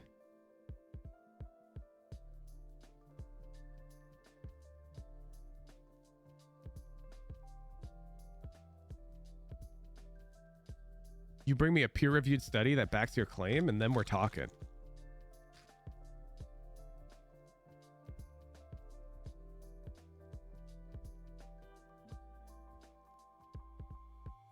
Eye strain doesn't equal permanent eye injury. Yeah, but didn't you read what?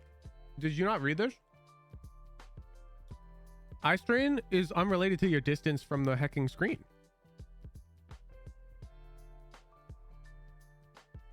Looking at the screen is what causes eye strain. The distance doesn't matter.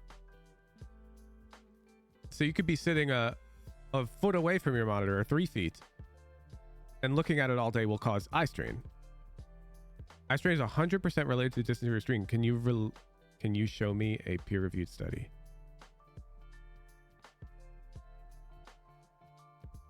Boom, boom, boom, boom. Because I will time you out if you cannot. Eye strain, computer screen distance. Boom, boom. Boom, boom, boom, boom. Boom, boom, boom, boom, boom, boom, boom, boom, boom, boom, boom, boom, boom. I'm looking for one that like specifically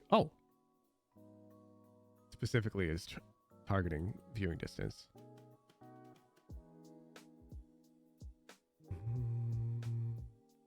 Get access. Oh man.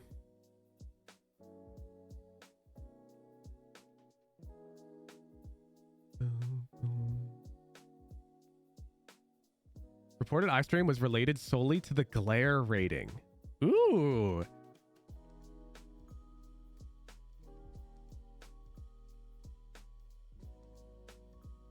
So according to the conclusion of this study, the glare associated with the screen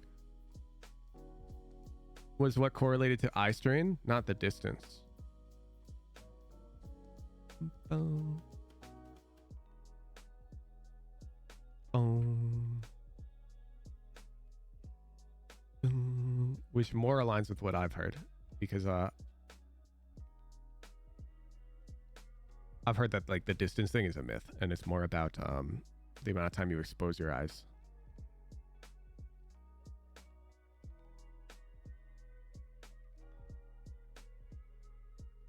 Avoid excessive additional light sources. No, so you want the light in your room to be balanced. Like you don't want to be gaming with all the lights off and your monitor on. But you also don't want light that's bouncing off your monitor going into your eyes. You want essentially the monitor to be as neutral lighted as possible, like relative to the room.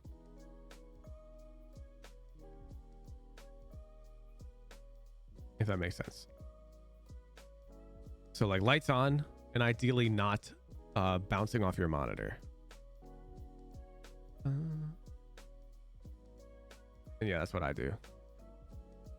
Eye strain, not eye damage. I mean, it would stand to reason that eye strain every day for a decade will cause damage, right?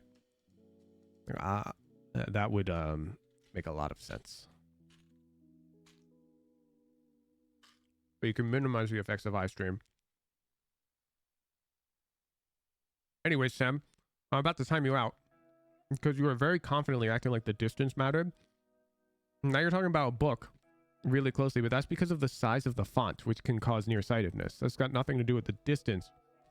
If you're reading that book real up close, but the font was bigger, then you're not going to get nearsighted.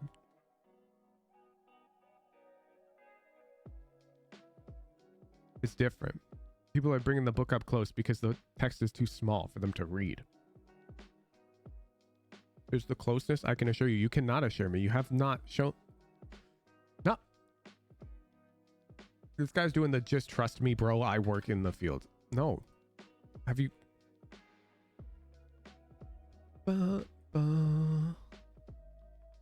This is not how you... You need to learn how to justify a position in life.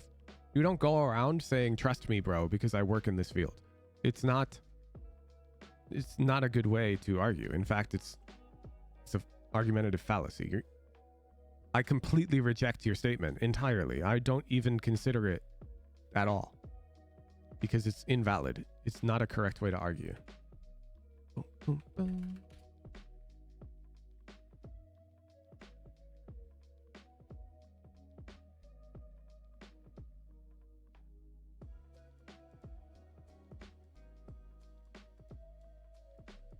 Def, not a bot. Drop the VOD. Source, my dad works at I.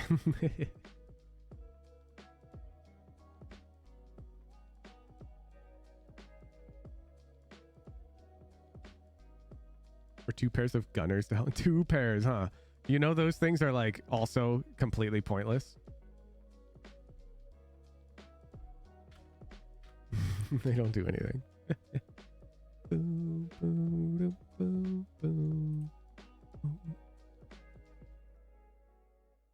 To date, there's lack of consistent evidence for larger scale introduction of BB lenses in routine clinical practice. There's like no evidence backing them whatsoever. There's been plenty of studies done and they all come back inconclusive. Like they don't do anything definitive.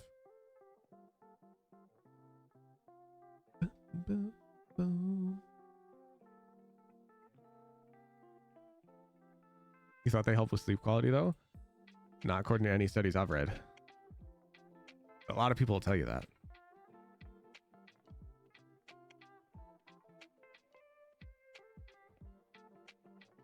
But that's like the problem with society. Like some content creator will take money from a brand and then they'll tell you proudly that it helps you with sleep. And then you'll just believe them. Because why wouldn't you? And hell, that creator probably believes the brand too, you know?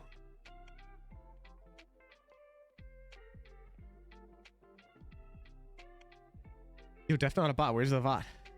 Finding link now? Oh, bet.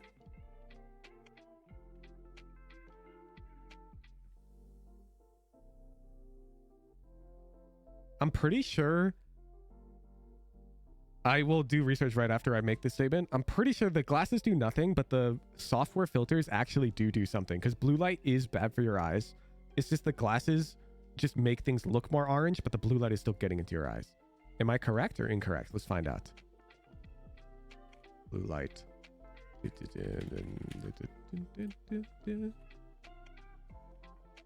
I'm pretty sure blue light does affect your sleep, but lenses don't fix that. And you need like a proper filter, like software level.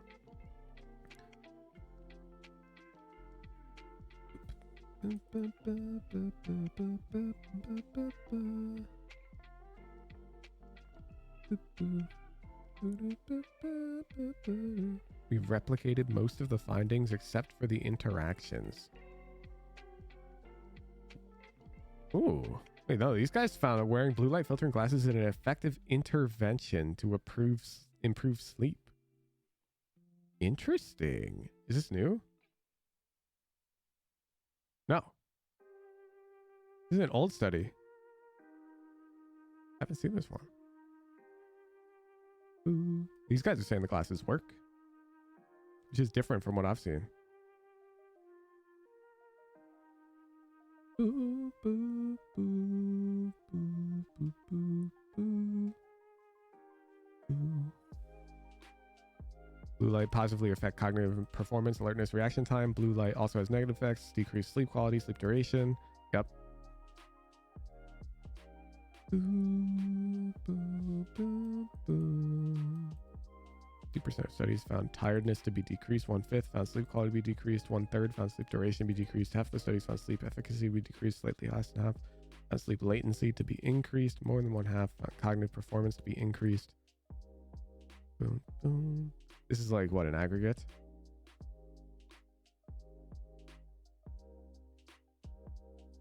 That's fascinating. They're saying that blue light also has upsides. So while it does negatively affect sleep, it positively affects like cognitive behaviors like alertness and reaction time. 1 sec, chat. You're saying I can be faster? What am I doing? How do I make this ship blue? How do I make this ship blue? This isn't doing anything. This is doing nothing. I want to make this blue. Chat, I want to be faster. Apply? Oh shit, you right. That did nothing. That did nothing. You wrong. You wrong. How do I make my monitor blue, chat? Oh! Wait. Oh, that comes through on stream. Oh, bet, chat. I am going to top frag today. I feel faster already. Look how fast I am. Whoa! Wait, that was actually kind of fast. Oh, wait. Refresh. Wait.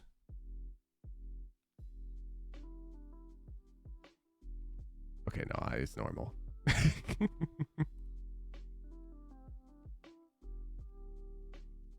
Oh. Maybe I just need more blue. You know, is this just not blue enough? That's more blue. Yeah. Oh, yeah. And then we'll go to the other channels and we'll turn them down.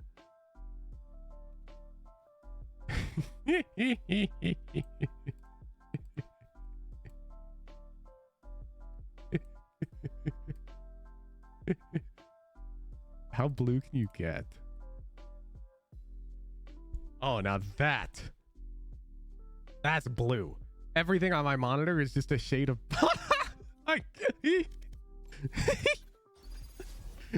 Wait, chat. I'm ready to top frag. Wait. Has science gone too far, or is it gone not far enough? I'm about to have 1 ms reaction speed.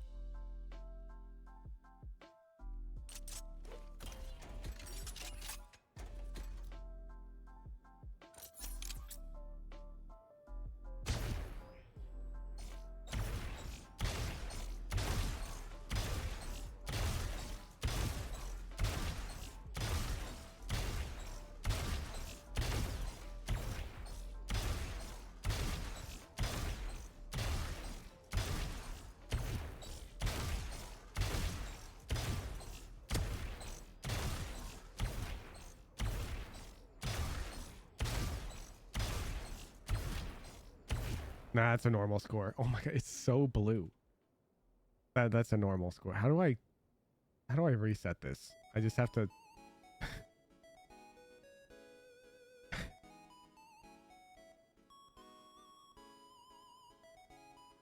Oh no, what's going on? Oh god, my eyes. How do I... What were the defaults?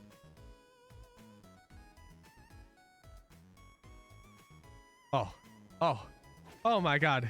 It's back. It's back. And then digital vibrance. Oh, it's back. Oh my god, my eyes. My eyes. Top right to restore defaults. Oh, bet. My eyes. Scanning ahead. Oh. Whew. We're back. We're back. You don't like digital vibrance? No, I think that shit looks so bad. Oh, we're back. Back to VOD review. Did we finally get the VOD? Death Not a Bot? Did you find it? Oh, he did. Phoenix Ascent. Oh.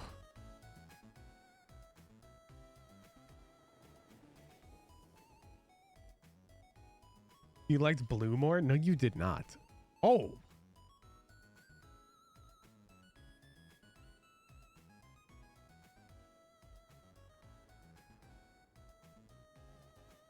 I'm sorry for your loss. Bro's got a 44% win rate. That's not good. That's not good.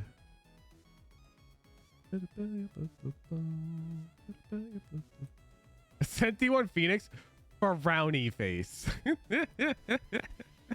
Nah. No, you can't drop the frowny face like that.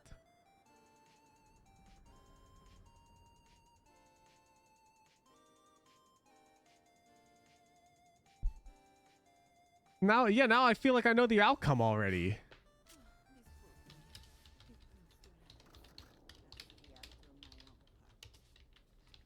What's up, friends?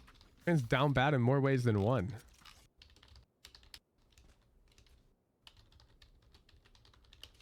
Also, you know what? I'm going to start taking note because lots of people say when I type good luck, eat healthy, my teammates get mad. That's 1 point for not mad. This is very, very scientific and there's no selection bias. Top 3% is nothing, bro.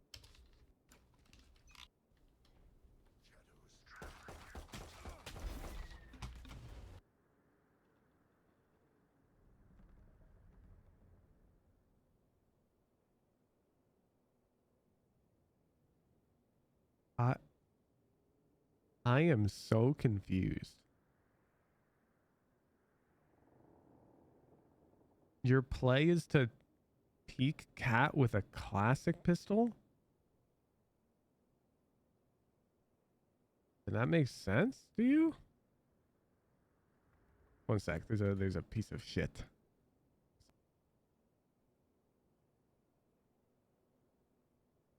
I'll tell you what DPI is too high. You asking. All right.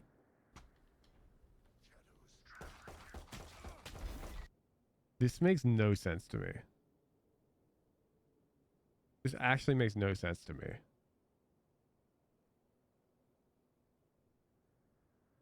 Like, why would you willingly enter this engagement? They're almost certainly going to have Ghost or Sheriff, which definitely has an advantage.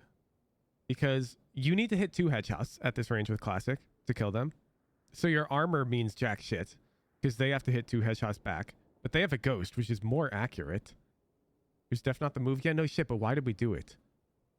This ain't our first Ascent game, Scourge. In fact, you've probably played... You've got 400 hours of Valorant under your belt.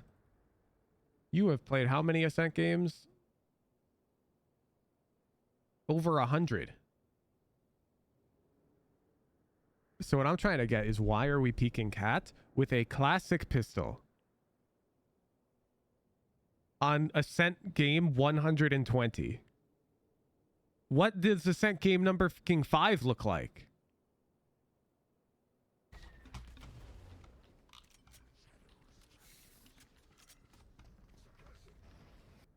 I just don't like 5-man on pistol. Wanted more info. Whoa, whoa, whoa, whoa, whoa, whoa, whoa. You're raising a red flag for me. What do you mean you don't like 5-man on pistol? Which pro do you watch that you emulate who tries to avoid 5-man on pistol? Or is that a personal opinion you hold about the game and you bring it into ranked?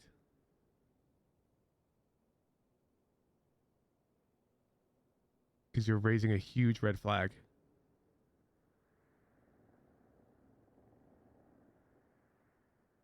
I'm going to bring up the chess analogy because for chess, it's way easier for the analogy to make sense.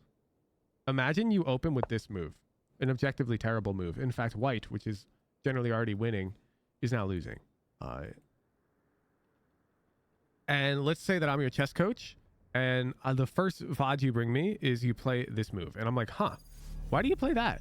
And you're like, I like A4. I'm like, okay. And then they do this, and then you play like here, and then they do like this, and you play here. And your chess coach is like, King D2? And you're like, yeah. I don't like developing my pieces first. You understand how it doesn't matter what you don't like or what you do like? When you're like a beginner, and you are a beginner, don't let the diamond rank icon fool you. The only people who like invent shit in chess are grandmasters, or okay, there's international masters who invent shit, but you gotta be really, really, really, really, really good at chess before you can invent shit. And it's the same in Valorant.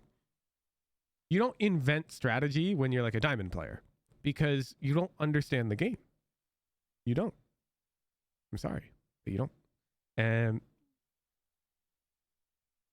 so when you say, oh, I don't like 5 stacking on pistol, that's the wrong reasoning, and it's raising a huge red flag in my mind. Now, if you said, oh, I watch a lot of Sabrosa, and he always tries to split on pistol, then I'd be like, bet. And I'd pull up a Sabrosa VOD, and I'd fact check you, but as long as you're right, I'm fucking down. But because your thought process is, I personally don't like this, and I'm just going to follow my own opinions on game theory, you're going to get stuck. You are going to get stuck. Because you're not the next gift to the strategic Valorant community. Well, maybe you are, but I doubt it. You have 400 hours, you're diamond. You're probably normal, like the rest of us. And so you can't have that mindset. You can't be like, I don't like this. If you don't like 5 stacking on pistol, what you should do is you should pull up a pro VOD to see what they do. The pros, Phoenix, Ascent. You'd be like, huh, I find my Ascent pistol rushes to be like bad. So what the hell do the pros do? And you pull up some pro VOD. You go, oh, wait, they're 5 stacking on pistol. Huh? How's this better? Move, guys. I'm mollying. Alright, are we ready? Yo, are you ready? Yo, are you ready? Compare it to your rush. Maybe he like comms better. He's asking if they're ready. Do I do that? He flashed out there. Did I flash out like that? He roused lane. So compare your rush to his rush. You go, huh, I'm still not convinced. I don't like the look of that. Okay, then watch another. And keep watching pro VODs until you're convinced. Or you find a pro who plays more aligned with what you want. Now, I'll admit you're going to have a hard time finding Phoenix Ascent VODs. But that's your own goddamn fault. You're picking Phoenix on Ascent.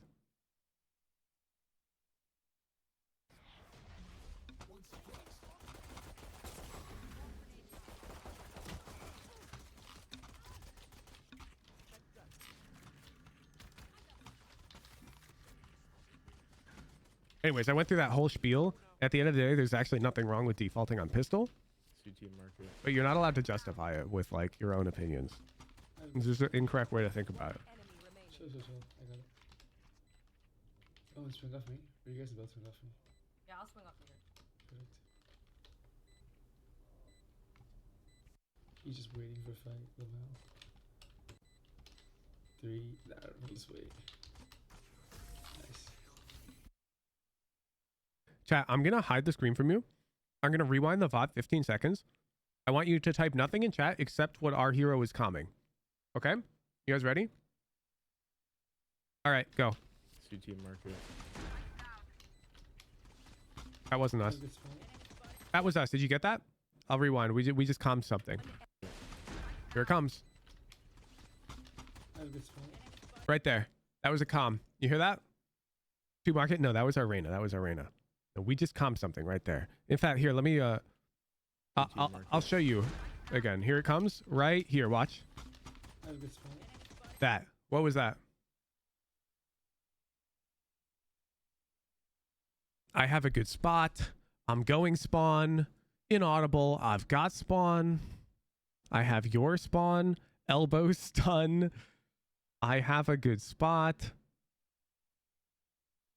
Okay, let's keep watching. One enemy remaining. Chill, chill, chill. I got it.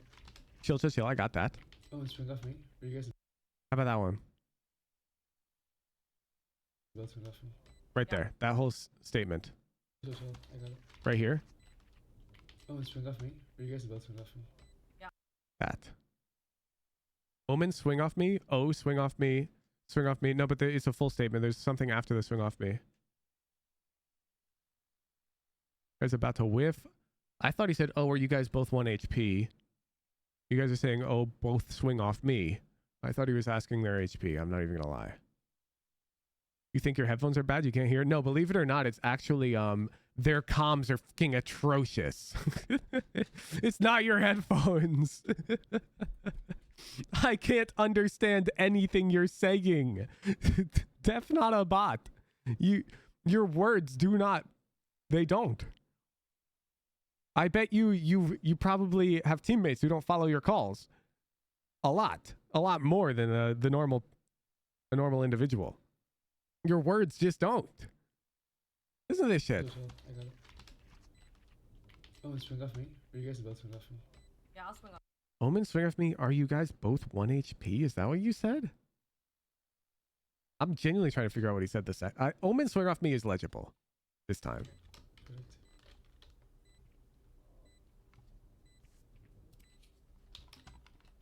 You guys can both swing off me. He's just waiting for a fight. Look now.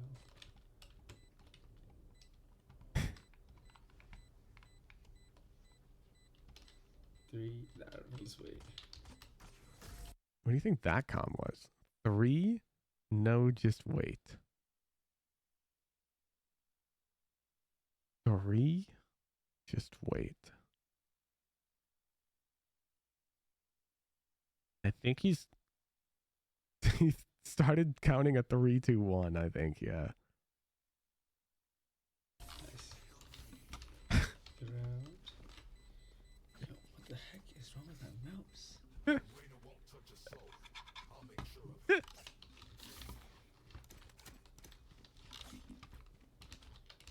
Are you guys cool if I just like farm orbs since we've got advantage? Oh, that's fine. Go for it. Awesome. Like I was gonna get orb on B and then run all the way around to A. Your Omen is the most W teammate Can I of get all one of time, those? by the way. I'll come with you. Appreciate it.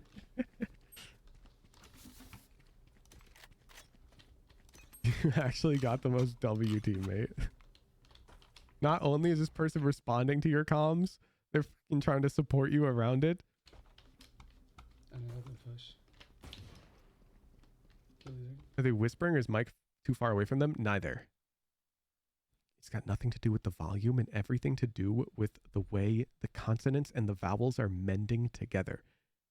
It's got nothing to do with the volume and everything to do with the way that the vowels and consonants are mending together. When you don't enunciate the words like separately and the syllables more intentionally, then it becomes a lot harder to understand what's being said because they're mumbling. Does that make sense? Think Valo makes comms easier to hear than OBS does? Not really. I mean, maybe his Valocom audio is louder, but it's not. I just said it's got nothing to do with how loud or quiet it is. Like, look. Bum, bum, bum, bum, bum, bum, bum, ba-da-dum, bum, bum, bum, ba-da-dum. Can you guys hear me better now that I've raised the mic volume? There's two pushing me main. Omen, swing off me. I'm holding contact for you. Peak lane. Off my contact. I'm CT. Okay. It's got like the volume isn't the problem, okay? It's not the volume that's the problem. It's the way he talks. So whether or not his teammates hear him louder or quieter it's irrelevant to the point I'm trying to make. Okay? It's irrelevant to the point I'm trying to make. Mumbling is just not good. You can also use Valorant as an opportunity to practice enunciating your words because it's just hecking. It's just a useful skill to have. To be able to talk like eloquently and clearly, it's useful in real life. I never really thought about this. Never had an issue in Discord with friends. I assumed Valorant wasn't either. Okay, I'm not going to lie to you. I'm going to be dead ass with you. You ready? Your friends probably would appreciate if you enunciated more clearly, but they're not assholes. And so they're not going to like tell you that. Right? Like people are awkward. They don't just go out and tell their friends, "Oh, you mumble a lot, by the way. Can you stop mumbling?"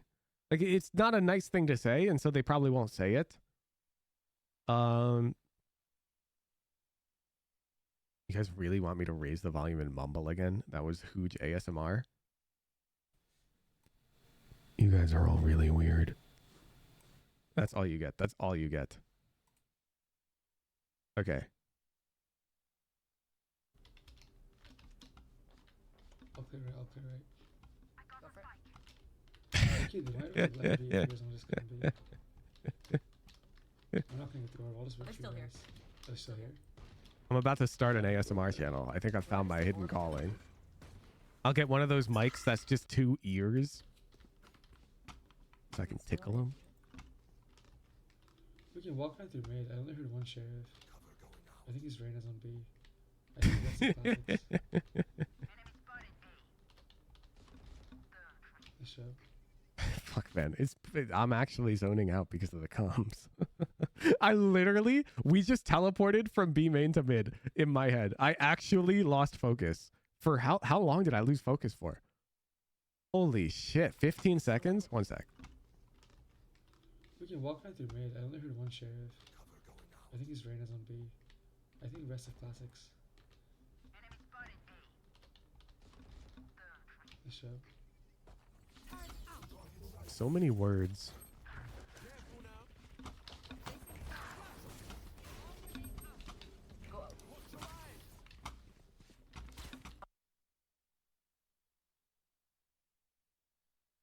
Why are you picking up your mouse every second? Chat, watch this back and just listen to his mouse.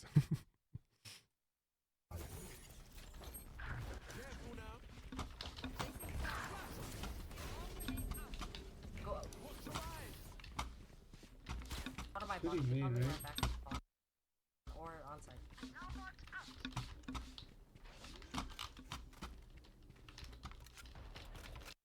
Small mouse pad. Okay, you have 2 options. You know those pros who play on high sense, and everybody who uses high sense just points at them to justify their ridiculous sensitivities? They're like, what about Hiko, Hujin? Hiko uses a high sense. The reason why players like Hiko use a high sense is because when they were younger and playing Counter-Strike, they didn't have access to a larger mouse pad and desk. They had to play on a smaller mouse pad. And unfortunately, it's more important in this game that you're able to keep contact with the pad and do like 180s and whatnot than it is to have like low sense. So your sense is fine. 0.35800 is actually much higher than mine, but I can easily do like a 180 easily. And you can't because your mouse pad's too small. So I say you have like 2 options. Bigger mouse pad or raise the sense. You can't be picking up your mouse this much. It's really bad. Like really, really, really bad. Because you're basically doing all wrist. Like if you have enough desk space, just gotta, honestly, bro, you don't need anything expensive. Like if you have a small mouse pad, what? It's just one of these random like things, right? You just have like just something sitting around that your parents had. Like it's not a gamer pad, it's just something like this, right? This is what you're using, something like this. Correct me if I'm wrong, but it's just some random thing like this.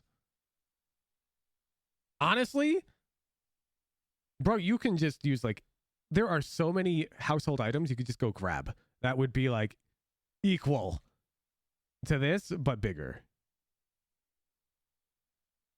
Like you don't even need to buy a pad. There's so many ways to solve this problem. Like if you don't have money, a mouse pad is nice, but you don't need one. You need a large space to move the mouse around. Most importantly, I would say. Yet the GSR is like my go-to recommendation because it's cheap and big. Yeah, what is sorry, where's my sponsorship at? This thing's fucking huge.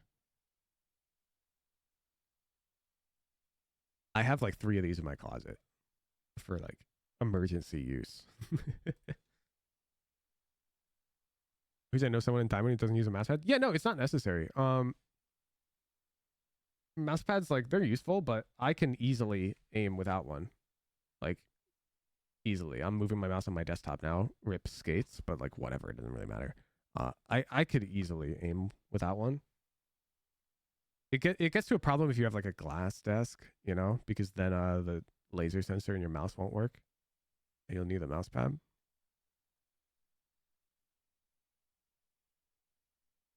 What about a cutting board? Would that work? I think that'd be too abrasive on your mouse skates. I'm not gonna lie, but you should figure something out because this is not okay. You're picking up your mouse like so much. Yeah, also go.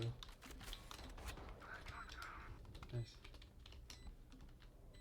If I play One stairs, I enemy can hold the remaining. cross. Never mind.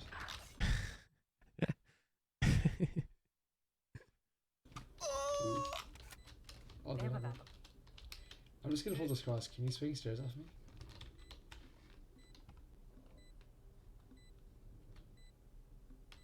I'll jiggle it. Because Why would you jiggle it if you're contact? But also, there's so much wrong with this play. They can just walk out over here and peek you. That would be a problem. Kind of a big one. But then you start jiggling it and you just let the guy pass. Oops. cross. Good job.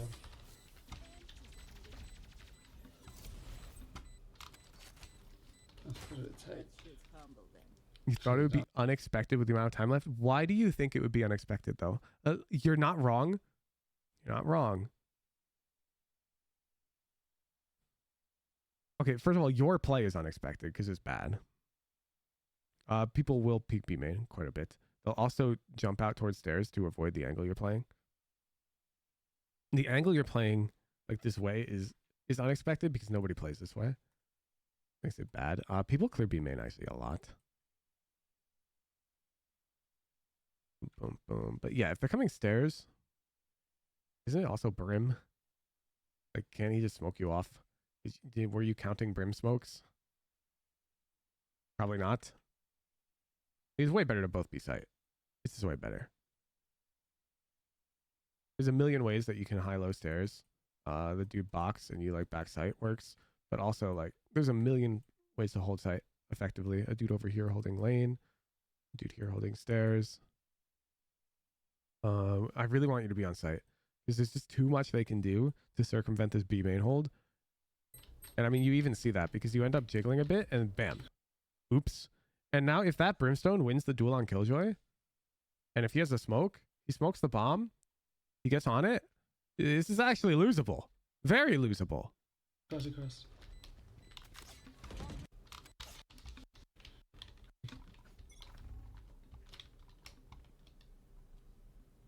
Okay, never mind. One of my friends used to play on his laptop in bed with a textbook on his lap. Textbooks work, but they're too small. I guess if you got like 2 textbooks and you put some like fabric over it and you cut the fabric and got it real taut with like rubber bands, maybe. Top of a drawer. Yeah, any wood surface is like honestly not even that bad. You want to get organs? Yeah, I get it. Actually, Kayla's yours. Kayla's yours. I'll give you bomb too. Rain is a free. Paper also works. Dude, I used to use printer paper. You just fucking unlocked a memory for me. When I was playing League of Legends on my Dell Optiplex 755. Oh yeah. Oh yeah. I was getting my 30 FPS, if that. I would grab printer paper and tape it to the desk and use that. And like every couple days I'd swap out to a new sheet. Because all the mouse pads we had at home were like boomer mouse pads that like adults use for productivity. So they were like this big, you know? And I need more space, man. Not much more space. 'Cause, you know, I'm playing League of Legends. Just But... smokes for heaven. Let's go, right? For Flashing left. I'm fucking Jenny. Hard right. I'm fucking Jenny. I just want to point out you saw this guy like a million years ago, but you didn't register him. He's been on your screen for like... Hard right. I want to talk about the routing, but there's just so much other shit that's a problem. You shouldn't be closing door. You're Phoenix. You should be using a wall. This flash is going to blind nobody. There's so much wrong with this, dude. Why are you picking Phoenix on Ascent? Who have you watched play Phoenix on Ascent? Who's the hacking pro that you've taken notes from? Because nothing about this hit makes sense to me. We're not using wall. We close the door. Like, this shit's so backwards. We don't use Molly.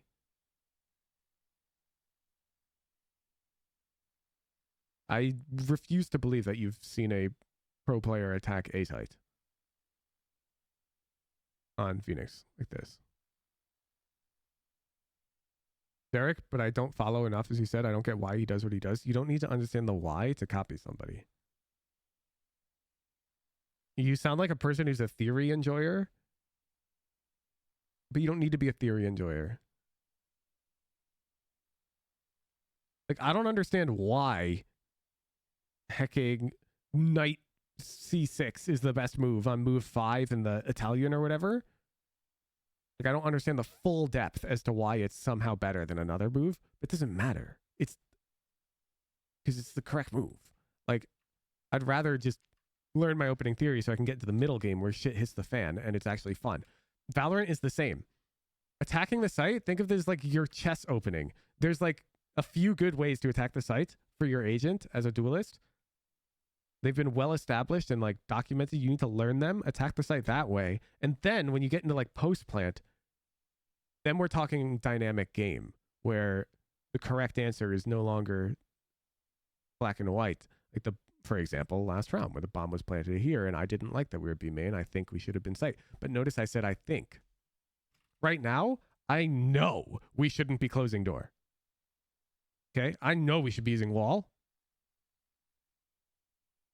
Would it be a theory enjoyer and still climb? Yeah. Just because you don't know the why doesn't mean you shouldn't do it. You can still be a goddamn theory enjoyer like that.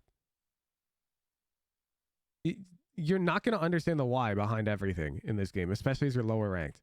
You have to be much higher ranked. But even then, like, sometimes the why is just because it works. Works more consistently. Anyways, you said you've seen that Derek VOD. So let me pull it up. And I want to see how he hits. Stairs, man. Oh, no, our teammates are mid.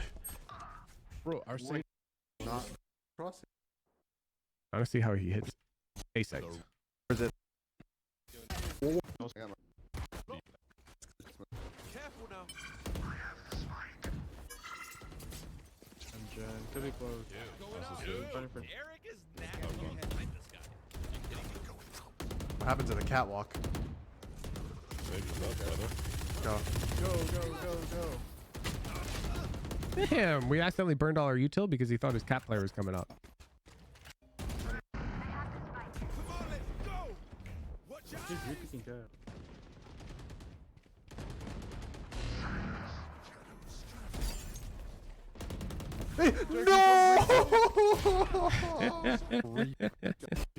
That's my bot. Bro, this is the problem with playing Phoenix on Ascent. Like, this guy doesn't know what he's doing either. This is like playing Deadlock. The reason why it's so bad is you can't find good VODs.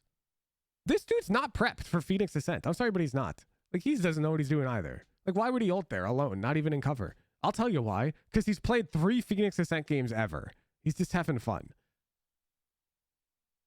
Ah, man, like, why are we picking this agent? Phoenix Ascent Pro VOD.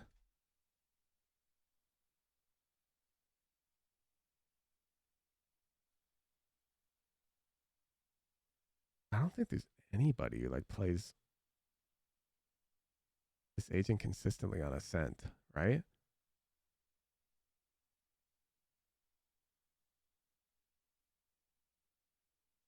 Only good app to find VODs for him is Haven. Yeah, because he's good on Haven. And probably Pearl. You can probably find Pearl VODs. This is why you should be a duelist main, not a Phoenix main. Because duelists come in and out of style. So Broza played Phoenix on Ascent 2 days ago. Yeah, but does he play it on Ascent?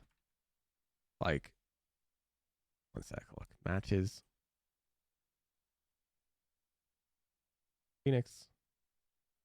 Ascent. Oh, bet. Yeah, he plays enough. I'm down for this VOD. Let's compare.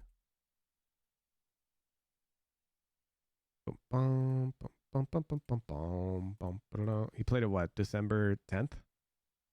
2 days ago?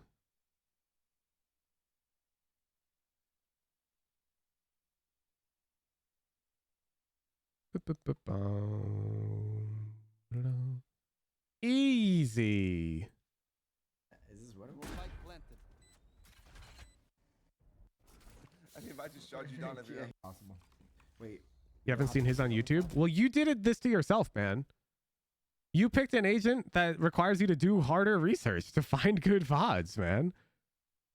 You did that to yourself. Oh. I'm just running it down. You can't use that as an excuse to not find pro VODs. I'm running it down. Okay, honey. It's okay. Oh, no, I'm actually ready. Phoenix versus Phoenix is actually crazy. It'll work. The cookie is so far.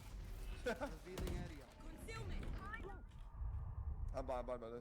Are they fighting? Damn, I'm learning so much. Good luck. I'm mollied off. Yeah, He's in the smoke. He's like in the smoke. Oh, man, I've lost the game. Are we doing it? I don't have dash. I don't have dash. Okay, okay. I don't like it. The sniper's here too. There's a sniper chip. Aim, bro. There's 3 here. There's 4 here. There's 4 here. Oh, I'm getting. Yeah, he used his whole kit and still didn't go out. American brand that shit. You! How great I am! Spike down A. I'm dying. I don't know how, but I'm dying. Y'all see how much space? How great I am! Yeah, this is probably like a perfect example, but do we have Jet in our game? No. So, okay, there's 2 types of duelist. There's like the bodyguard and the entry. And here, our routing is very different because our entry is here.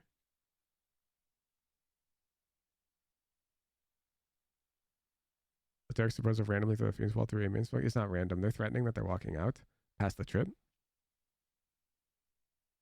That make the enemy burn you till back.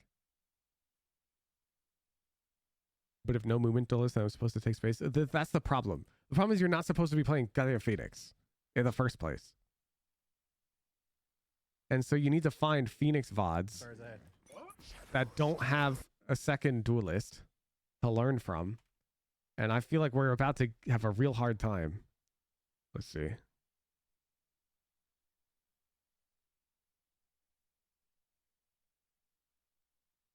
Oh, man. We had a real easy time. December 8th. Like, this is a type of...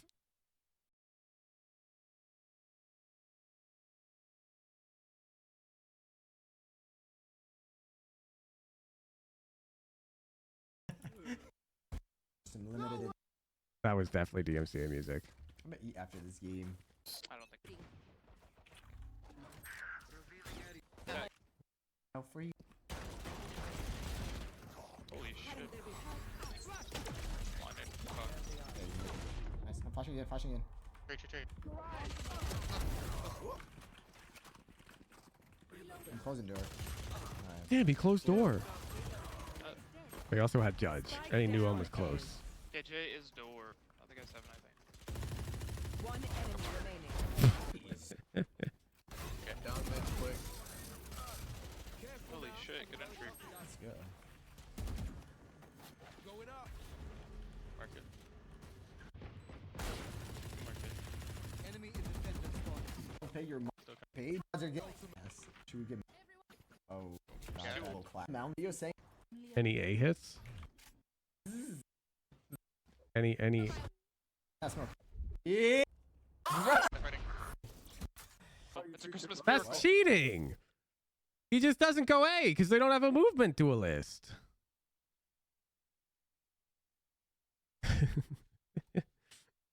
I'm fine. Here they have a movement to a list. Here, movement to a list. Here, movement to a list. Here, movement to a list. Here, movement to a list. Here, they have a movement to a list.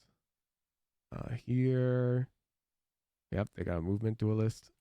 Here, they have a movement to a list. Let's see, this VOD, oh, they got a movement to a list. How about this one? They got a movement to a list. How about this one? A movement to a list. Dang. How about this one?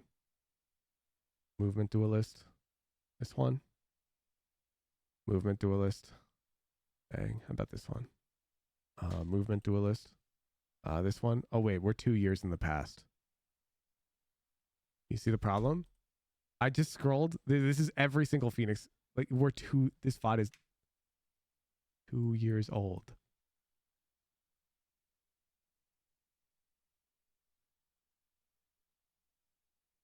Jet main arc? No! Duelist main arc! Bro! You can play Phoenix! Look. The moment I take Ascent off the list, we're going to get bombarded with hecking Haven games. See? And Sunset. And Split. It picks them on Lotus. And Bind. It's just Ascent. Look, where's the 2-year-old VOD now?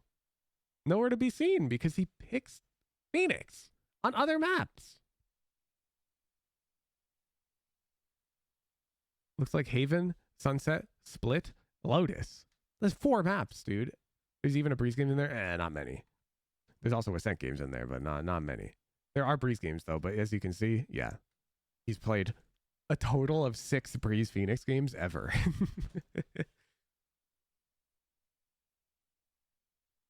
Like, you just got to understand, like, you're doing this to yourself. And then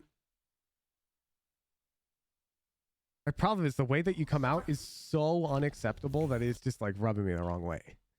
Like, you use no util, you don't molly gen, you don't wall, you just throw a flash, and then you make no space for your team, and you just go close the door. Well, like, we need to be taking gen. And back dice. And back sight.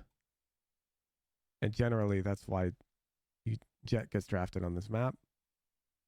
Because she can dash into a smoke. Or a raise. Satchel out. Jenny. Alright.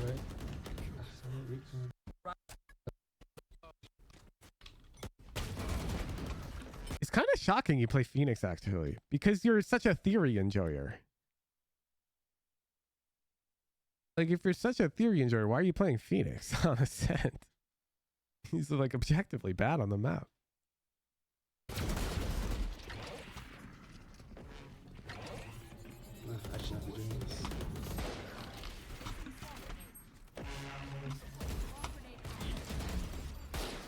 Anyways, you're free to keep playing Phoenix, but I'm going to give you hard homework. Because I don't like your... Look. You have every ability up. You're simply not allowed. Your attack is terrible. You don't know how to use your abilities? I don't need to see more. Valorant's an ability-based game. Boo. Def not a bot.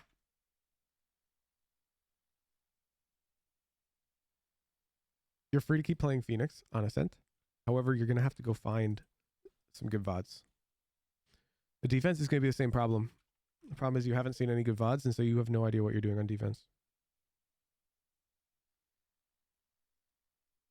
Who put Phoenix on Ascent, which is a very unconventional pick. This isn't a problem necessarily, but you proceeded to use an average of 0.3 abilities per sight hit on an agent with 4 high impact attack abilities. you need to either find a few good pro VODs, Phoenix Ascent, player who has played Phoenix on the map more than 20 times in the past year and has peaked at least 1,000 RR. Take notes. How they attack / defend. Their util. Switch main agents on Ascent. Either of these are fine by me. I don't mind if you want to keep playing Phoenix, if you want to go do the homework. I am sure that this is actually out there. I'm pretty sure you can find somebody who's playing Phoenix on Ascent in the top 100 who's peaked over 1,000 RR, but it will not be easy to find that player. SDR could work. Has he peaked over 1,000? I don't think so.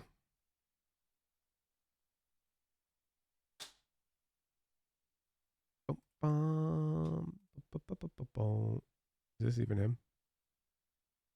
No. I don't think he's peaked over 1,000 RR. This actually might be him. Mortal 3 peak? No, I don't. This can't be him. He's playing so many other agents. You gotta find somebody who's actually really good at the game to study. And they play Phoenix a decent amount. I mean, 20 times in the past year is not that many, but it'd be more than Sabrosa's played it, which is pretty crazy. Would 908 RR be close enough? Asking for a friend. I would probably keep looking, but I might fall back to that if I really couldn't find any other option. I'm curious, do you have a 908 RR Phoenix player who plays Ascent? Can you drop a tracker?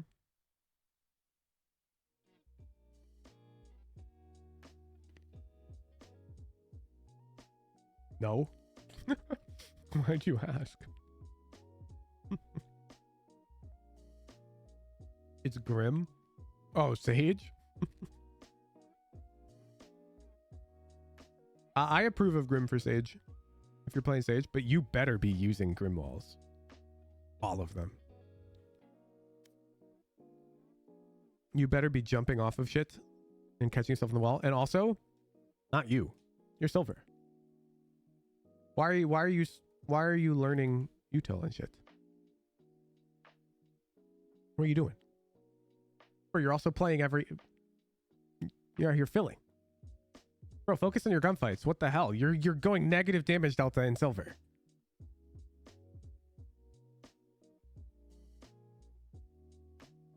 You've played 4 death matches all act. You don't give a fuck about getting good at Valorant. You've played 4 death matches.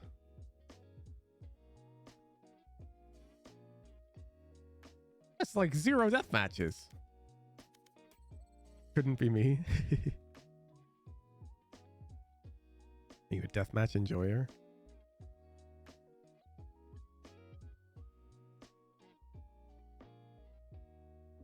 Yo, Project Profit, thank you for the 2-month tier 3. Cold Fusion, thank you for the 2-month prime. 2 a day from now, I promise. You don't have to do that. You're free to not. How'd you end up VOD reviewing like a coach? I started coaching people in League of Legends who... Okay, so I played League 5 stack a lot at a really high level. My team was rank 1 multiple times. And I played with a lot of people who became pro level players in League.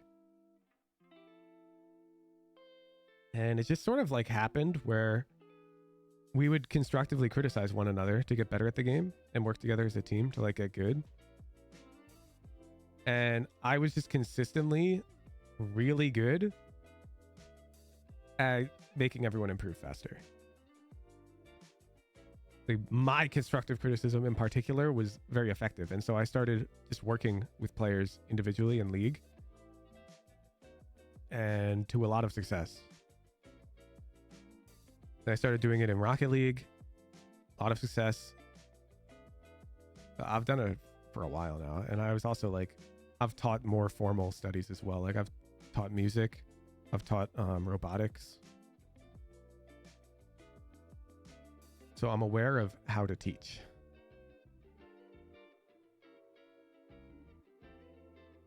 Your secondary role for League? I can play like everything, but I play ADC. My best secondary is probably support, but I'm not very good.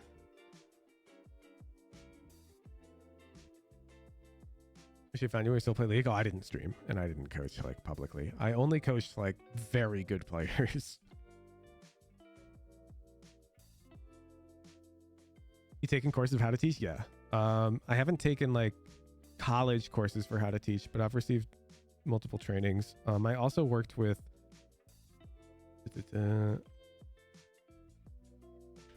called the Microsoft Teals program, and they essentially take schools that don't have teachers who are capable of teaching computer science, and they pair professionals in industry with teachers in high schools so that these schools can offer a computer science course.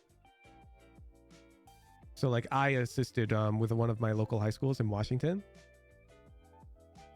and helped them offer AP computer science as like a subject that they could teach, purely like volunteered. And I would just show up like once a week and I would like work with them on the more technical stuff, and I'd help grade papers and whatnot. And I'd teach the teachers how to teach the subject as well, essentially. Because a lot of the teachers were less familiar with computer science, but they want to be able to teach, you know, the next generation, because computer science is becoming more and more important.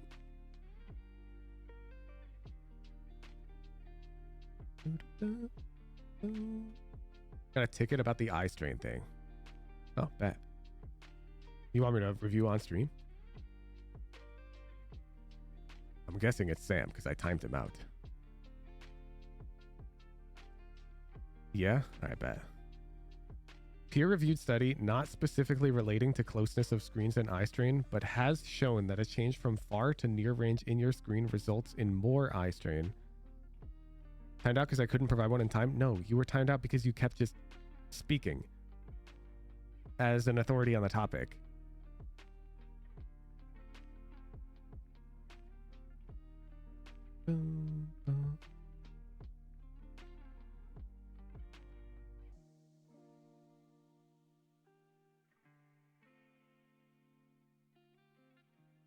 High screens resulted in greater eye strain than low screens.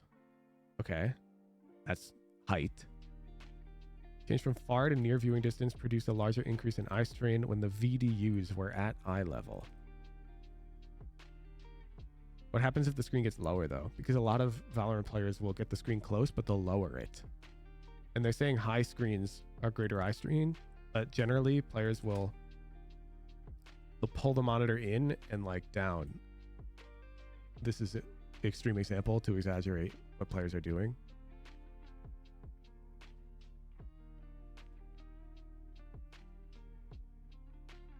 Eye strain isn't an injury. I mean, consistent strain is not good. So how are they measuring it? When operators were forced to work at a shorter distance than their preferred view distance, they reported more visual strain. Yeah, no shit though.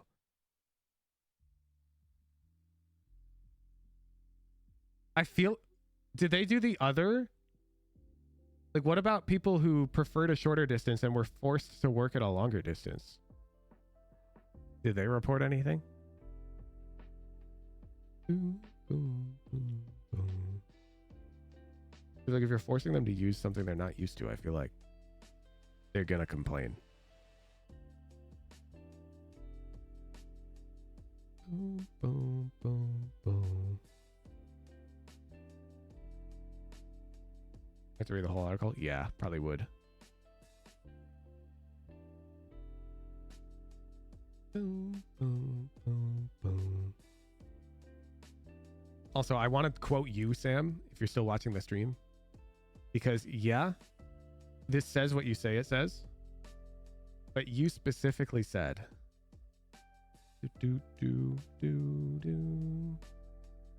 Going to develop serious eye injury. And I remember calling you out for this phrasing.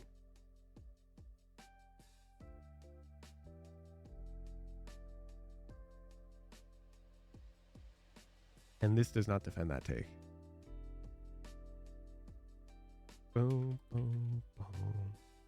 Boom, boom, boom.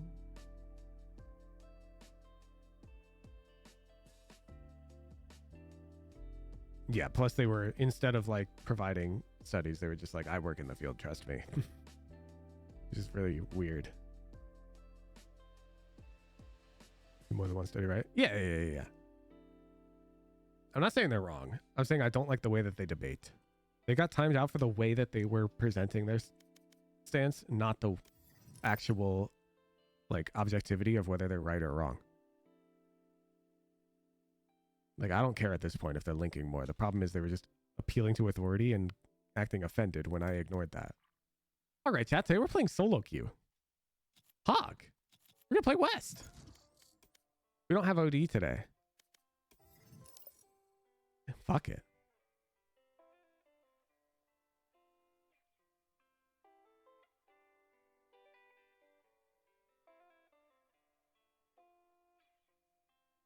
Boom, boom. Just search, is eye strain permanent? First result, say it's not an injury. Yeah.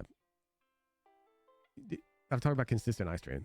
Like, if you're experiencing eye strain daily for 8 hours for a decade, surely that has negative repercussions. I don't know that, but surely it does, no? I would agree. As isolated incidents of eye strain is not going to harm you. Match found.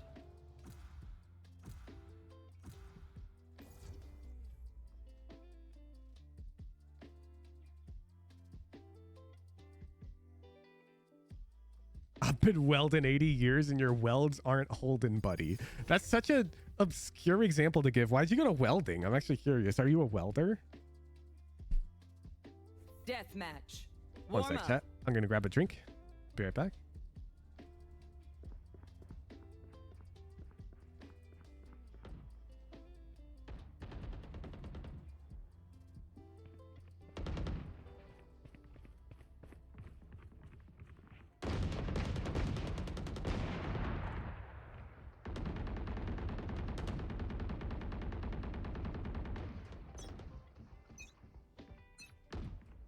I feel something over there. Can't place it. Yo. Like us, but fight. Different. What's the cope if we don't win, though? Not enough blue light? Yeah, we're going to have a hard time coping today. I'm playing low ping.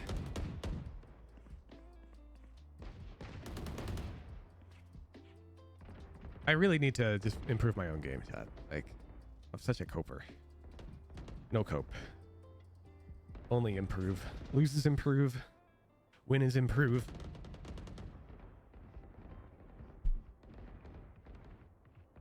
I gotta adjust my monitor. I had it in VOD review mode, which is much further away than gamer mode. Give me a sec. That's right. Gotta permanently injure my eyes.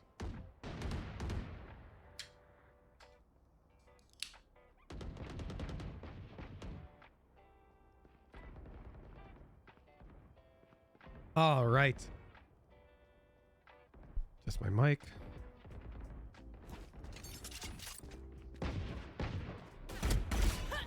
I'm ready to game.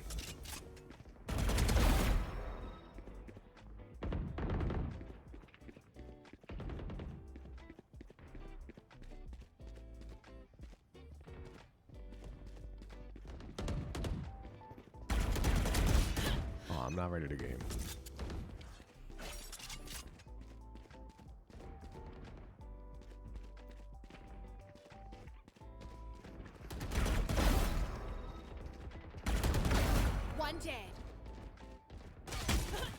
Damn.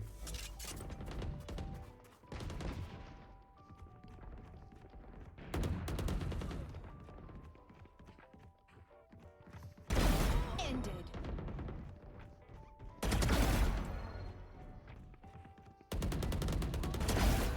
That's 3. 4 down.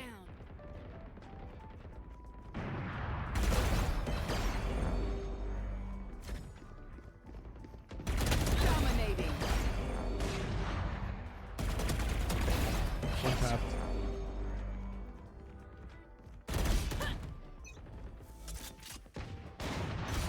Oh, I should have pinged. Big old wider or some shit.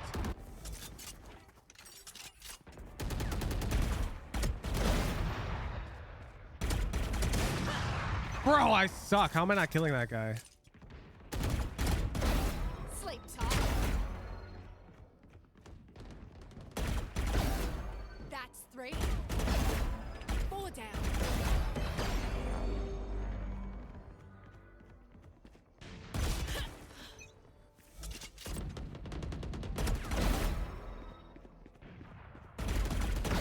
Finished. Ew!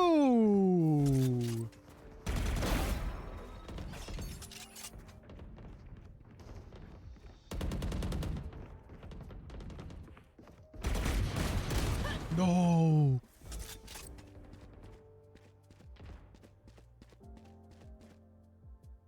Huh? Why is it dead ass silent? Rift Walker's dead. My goodness.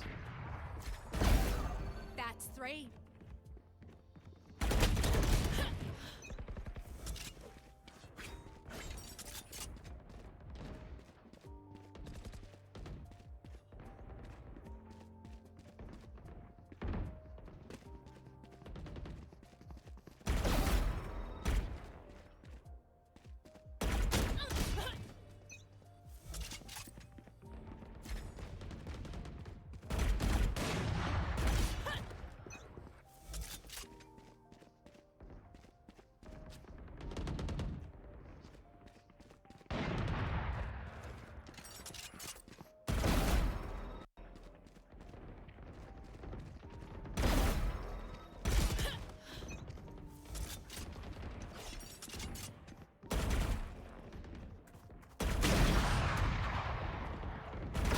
One less.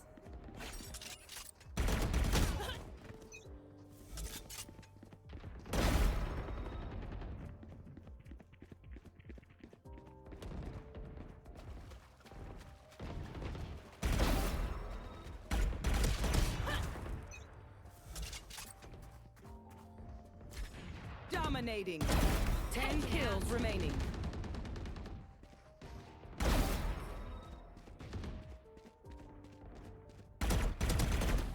Oh, Fade's a goner. I killed that guy.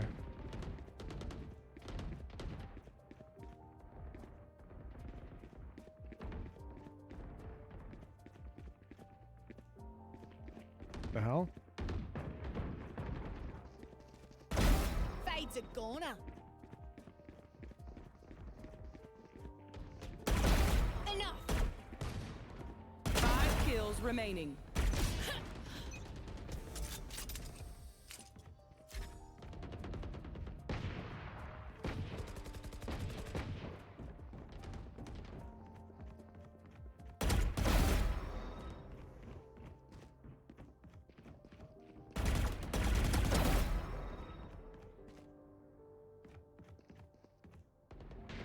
This is like a guy hell. Chilling.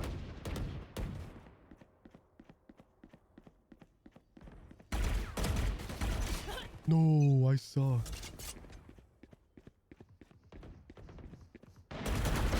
Buried. 1 kill remaining. Last one.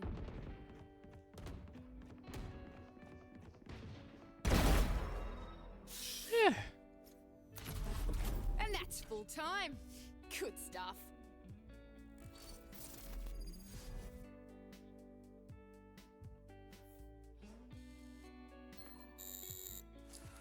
Oh. Da-da. Is it Chrono Void angle, chat?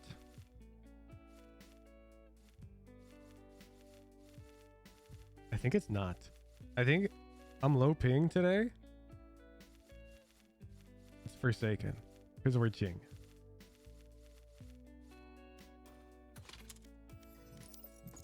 Agreed?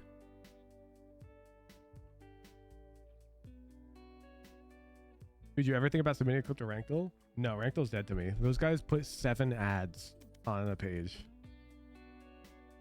It's gross.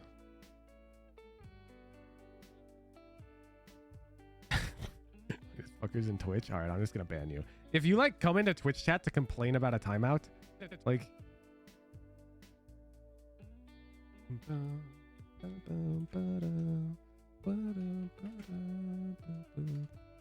You got timed out because you kept just appealing to authority and it was pissing me off. I kept asking for sources and you were like, trust me, bro.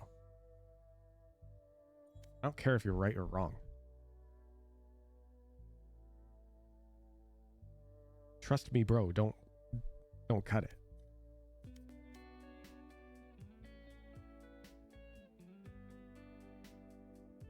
Oh my god, chat. There was this drama recently. Okay, you guys know Axpley? He moderates Valorant discussion a lot. He's wholesome as fuck. He plays Raze. You guys know Axpley. Anyways, he times out this like silver player. Match found. Because they're like being really annoying and they're like coping and complaining about Smurfs every game. Anyways, this dude goes off the rails. He ends up getting banned and he's like DMing every mod. Like, I'm going to go fucking smear campaign Hooge on Reddit. This Axpley guy's unhinged. I'm just laughing. Like, there's no way Axpley's unhinged, right? So I do my research. Because fuck it, I'll trust this guy. Deathmatch. I'm going to show you his tracker, chat. This dude was telling everybody that he's like hard stuck because of Smurfs. I'm going to show you his tracker. And I'll let you decide. I will present you the evidence. But Trust me. I was laughing so much though when I saw the tracker. Fight. Don't let up. Retired.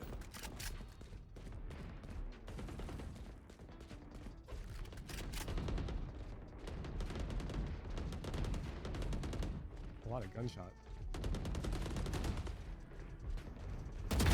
Hit the fool. Where are my fights? I walked all the way up cat. Amateur.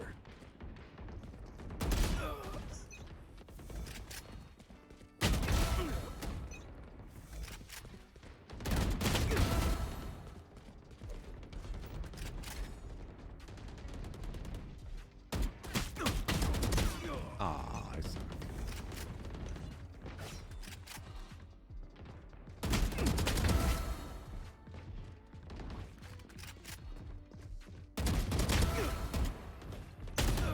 Ooh. Too late.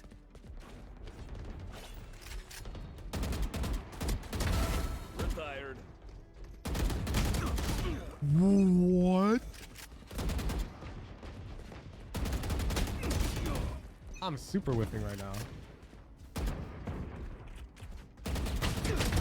Dead.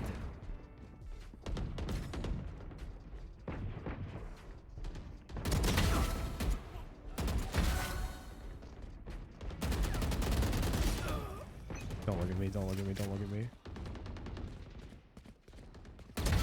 Got you.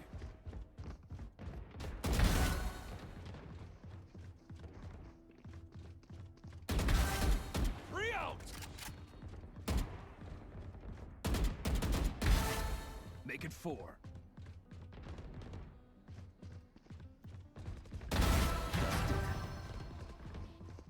Dominating.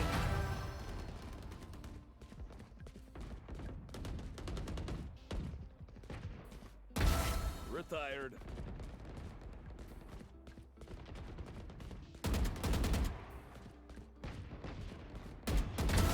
Dead.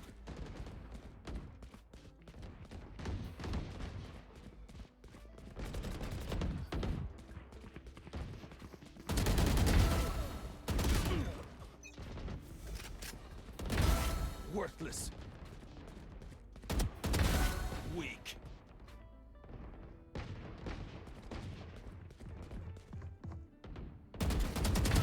Too late.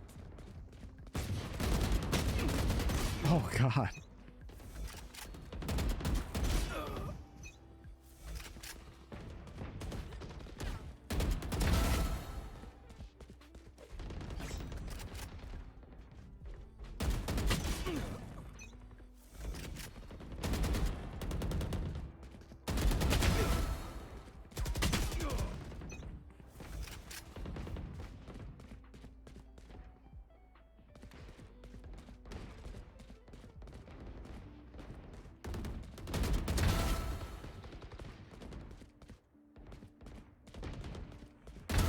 Ten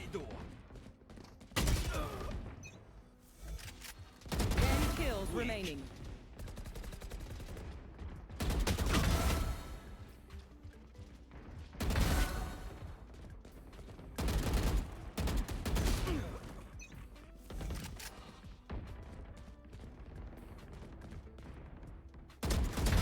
You're nothing. Too late.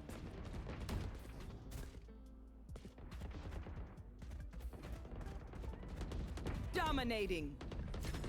5 kills remaining.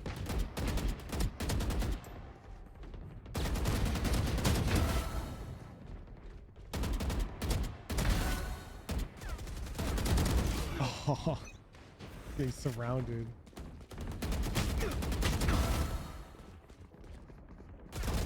One kill remaining. Game time. All right, let me take this up. Let me take this up, chat. One sec. Let me find you this guy's tracker. Because I hyped it up. I hyped it up.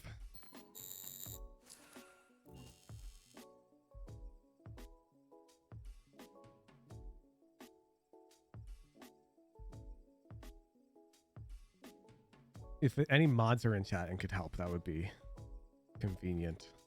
But I will find it. Let me see. I got their name. I'm going to take a screenshot of their tracker. I don't want to dox the dude. I'm not going to show you their username or anything.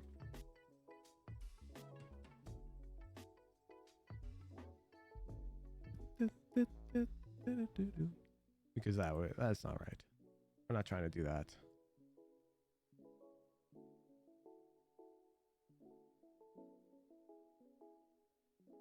I found it.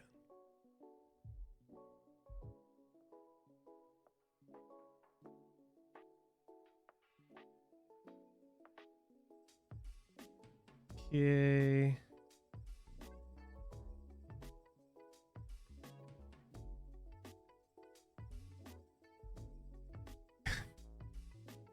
Oh, perfect. Axpley took a video. Does this leak their username? No. Axpley's my goat. Okay, chat, let me grab this video. Yeah, perfect. You judge for yourselves. This guy was like dropping paragraph essays about how he faces Smurfs every game.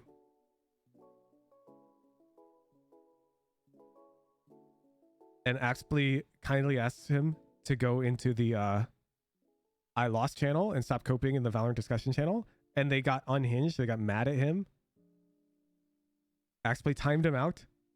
And then the dude started dropping like insane hate mail in every single mod's DMs. Like manifestos. Like heckin' threatening people and shit, man. Like the dude went off the rails over getting timed out for like I don't think Smurfs are that guy's problem. I'm not gonna lie.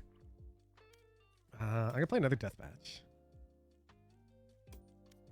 One more DM. Ugh.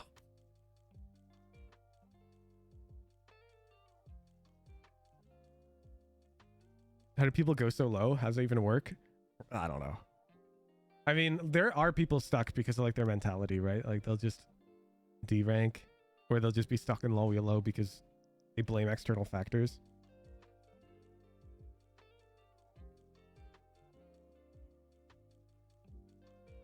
His tracker's looking like mine. And everyone knows I'm stuck in Immortal 3 because of my teammates. I think we should unban them. Just like me.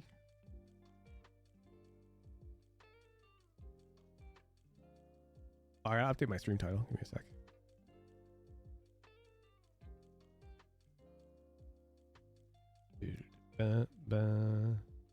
Update titles. Woohoo Jing. Raise ranked solo queue 312 RRs.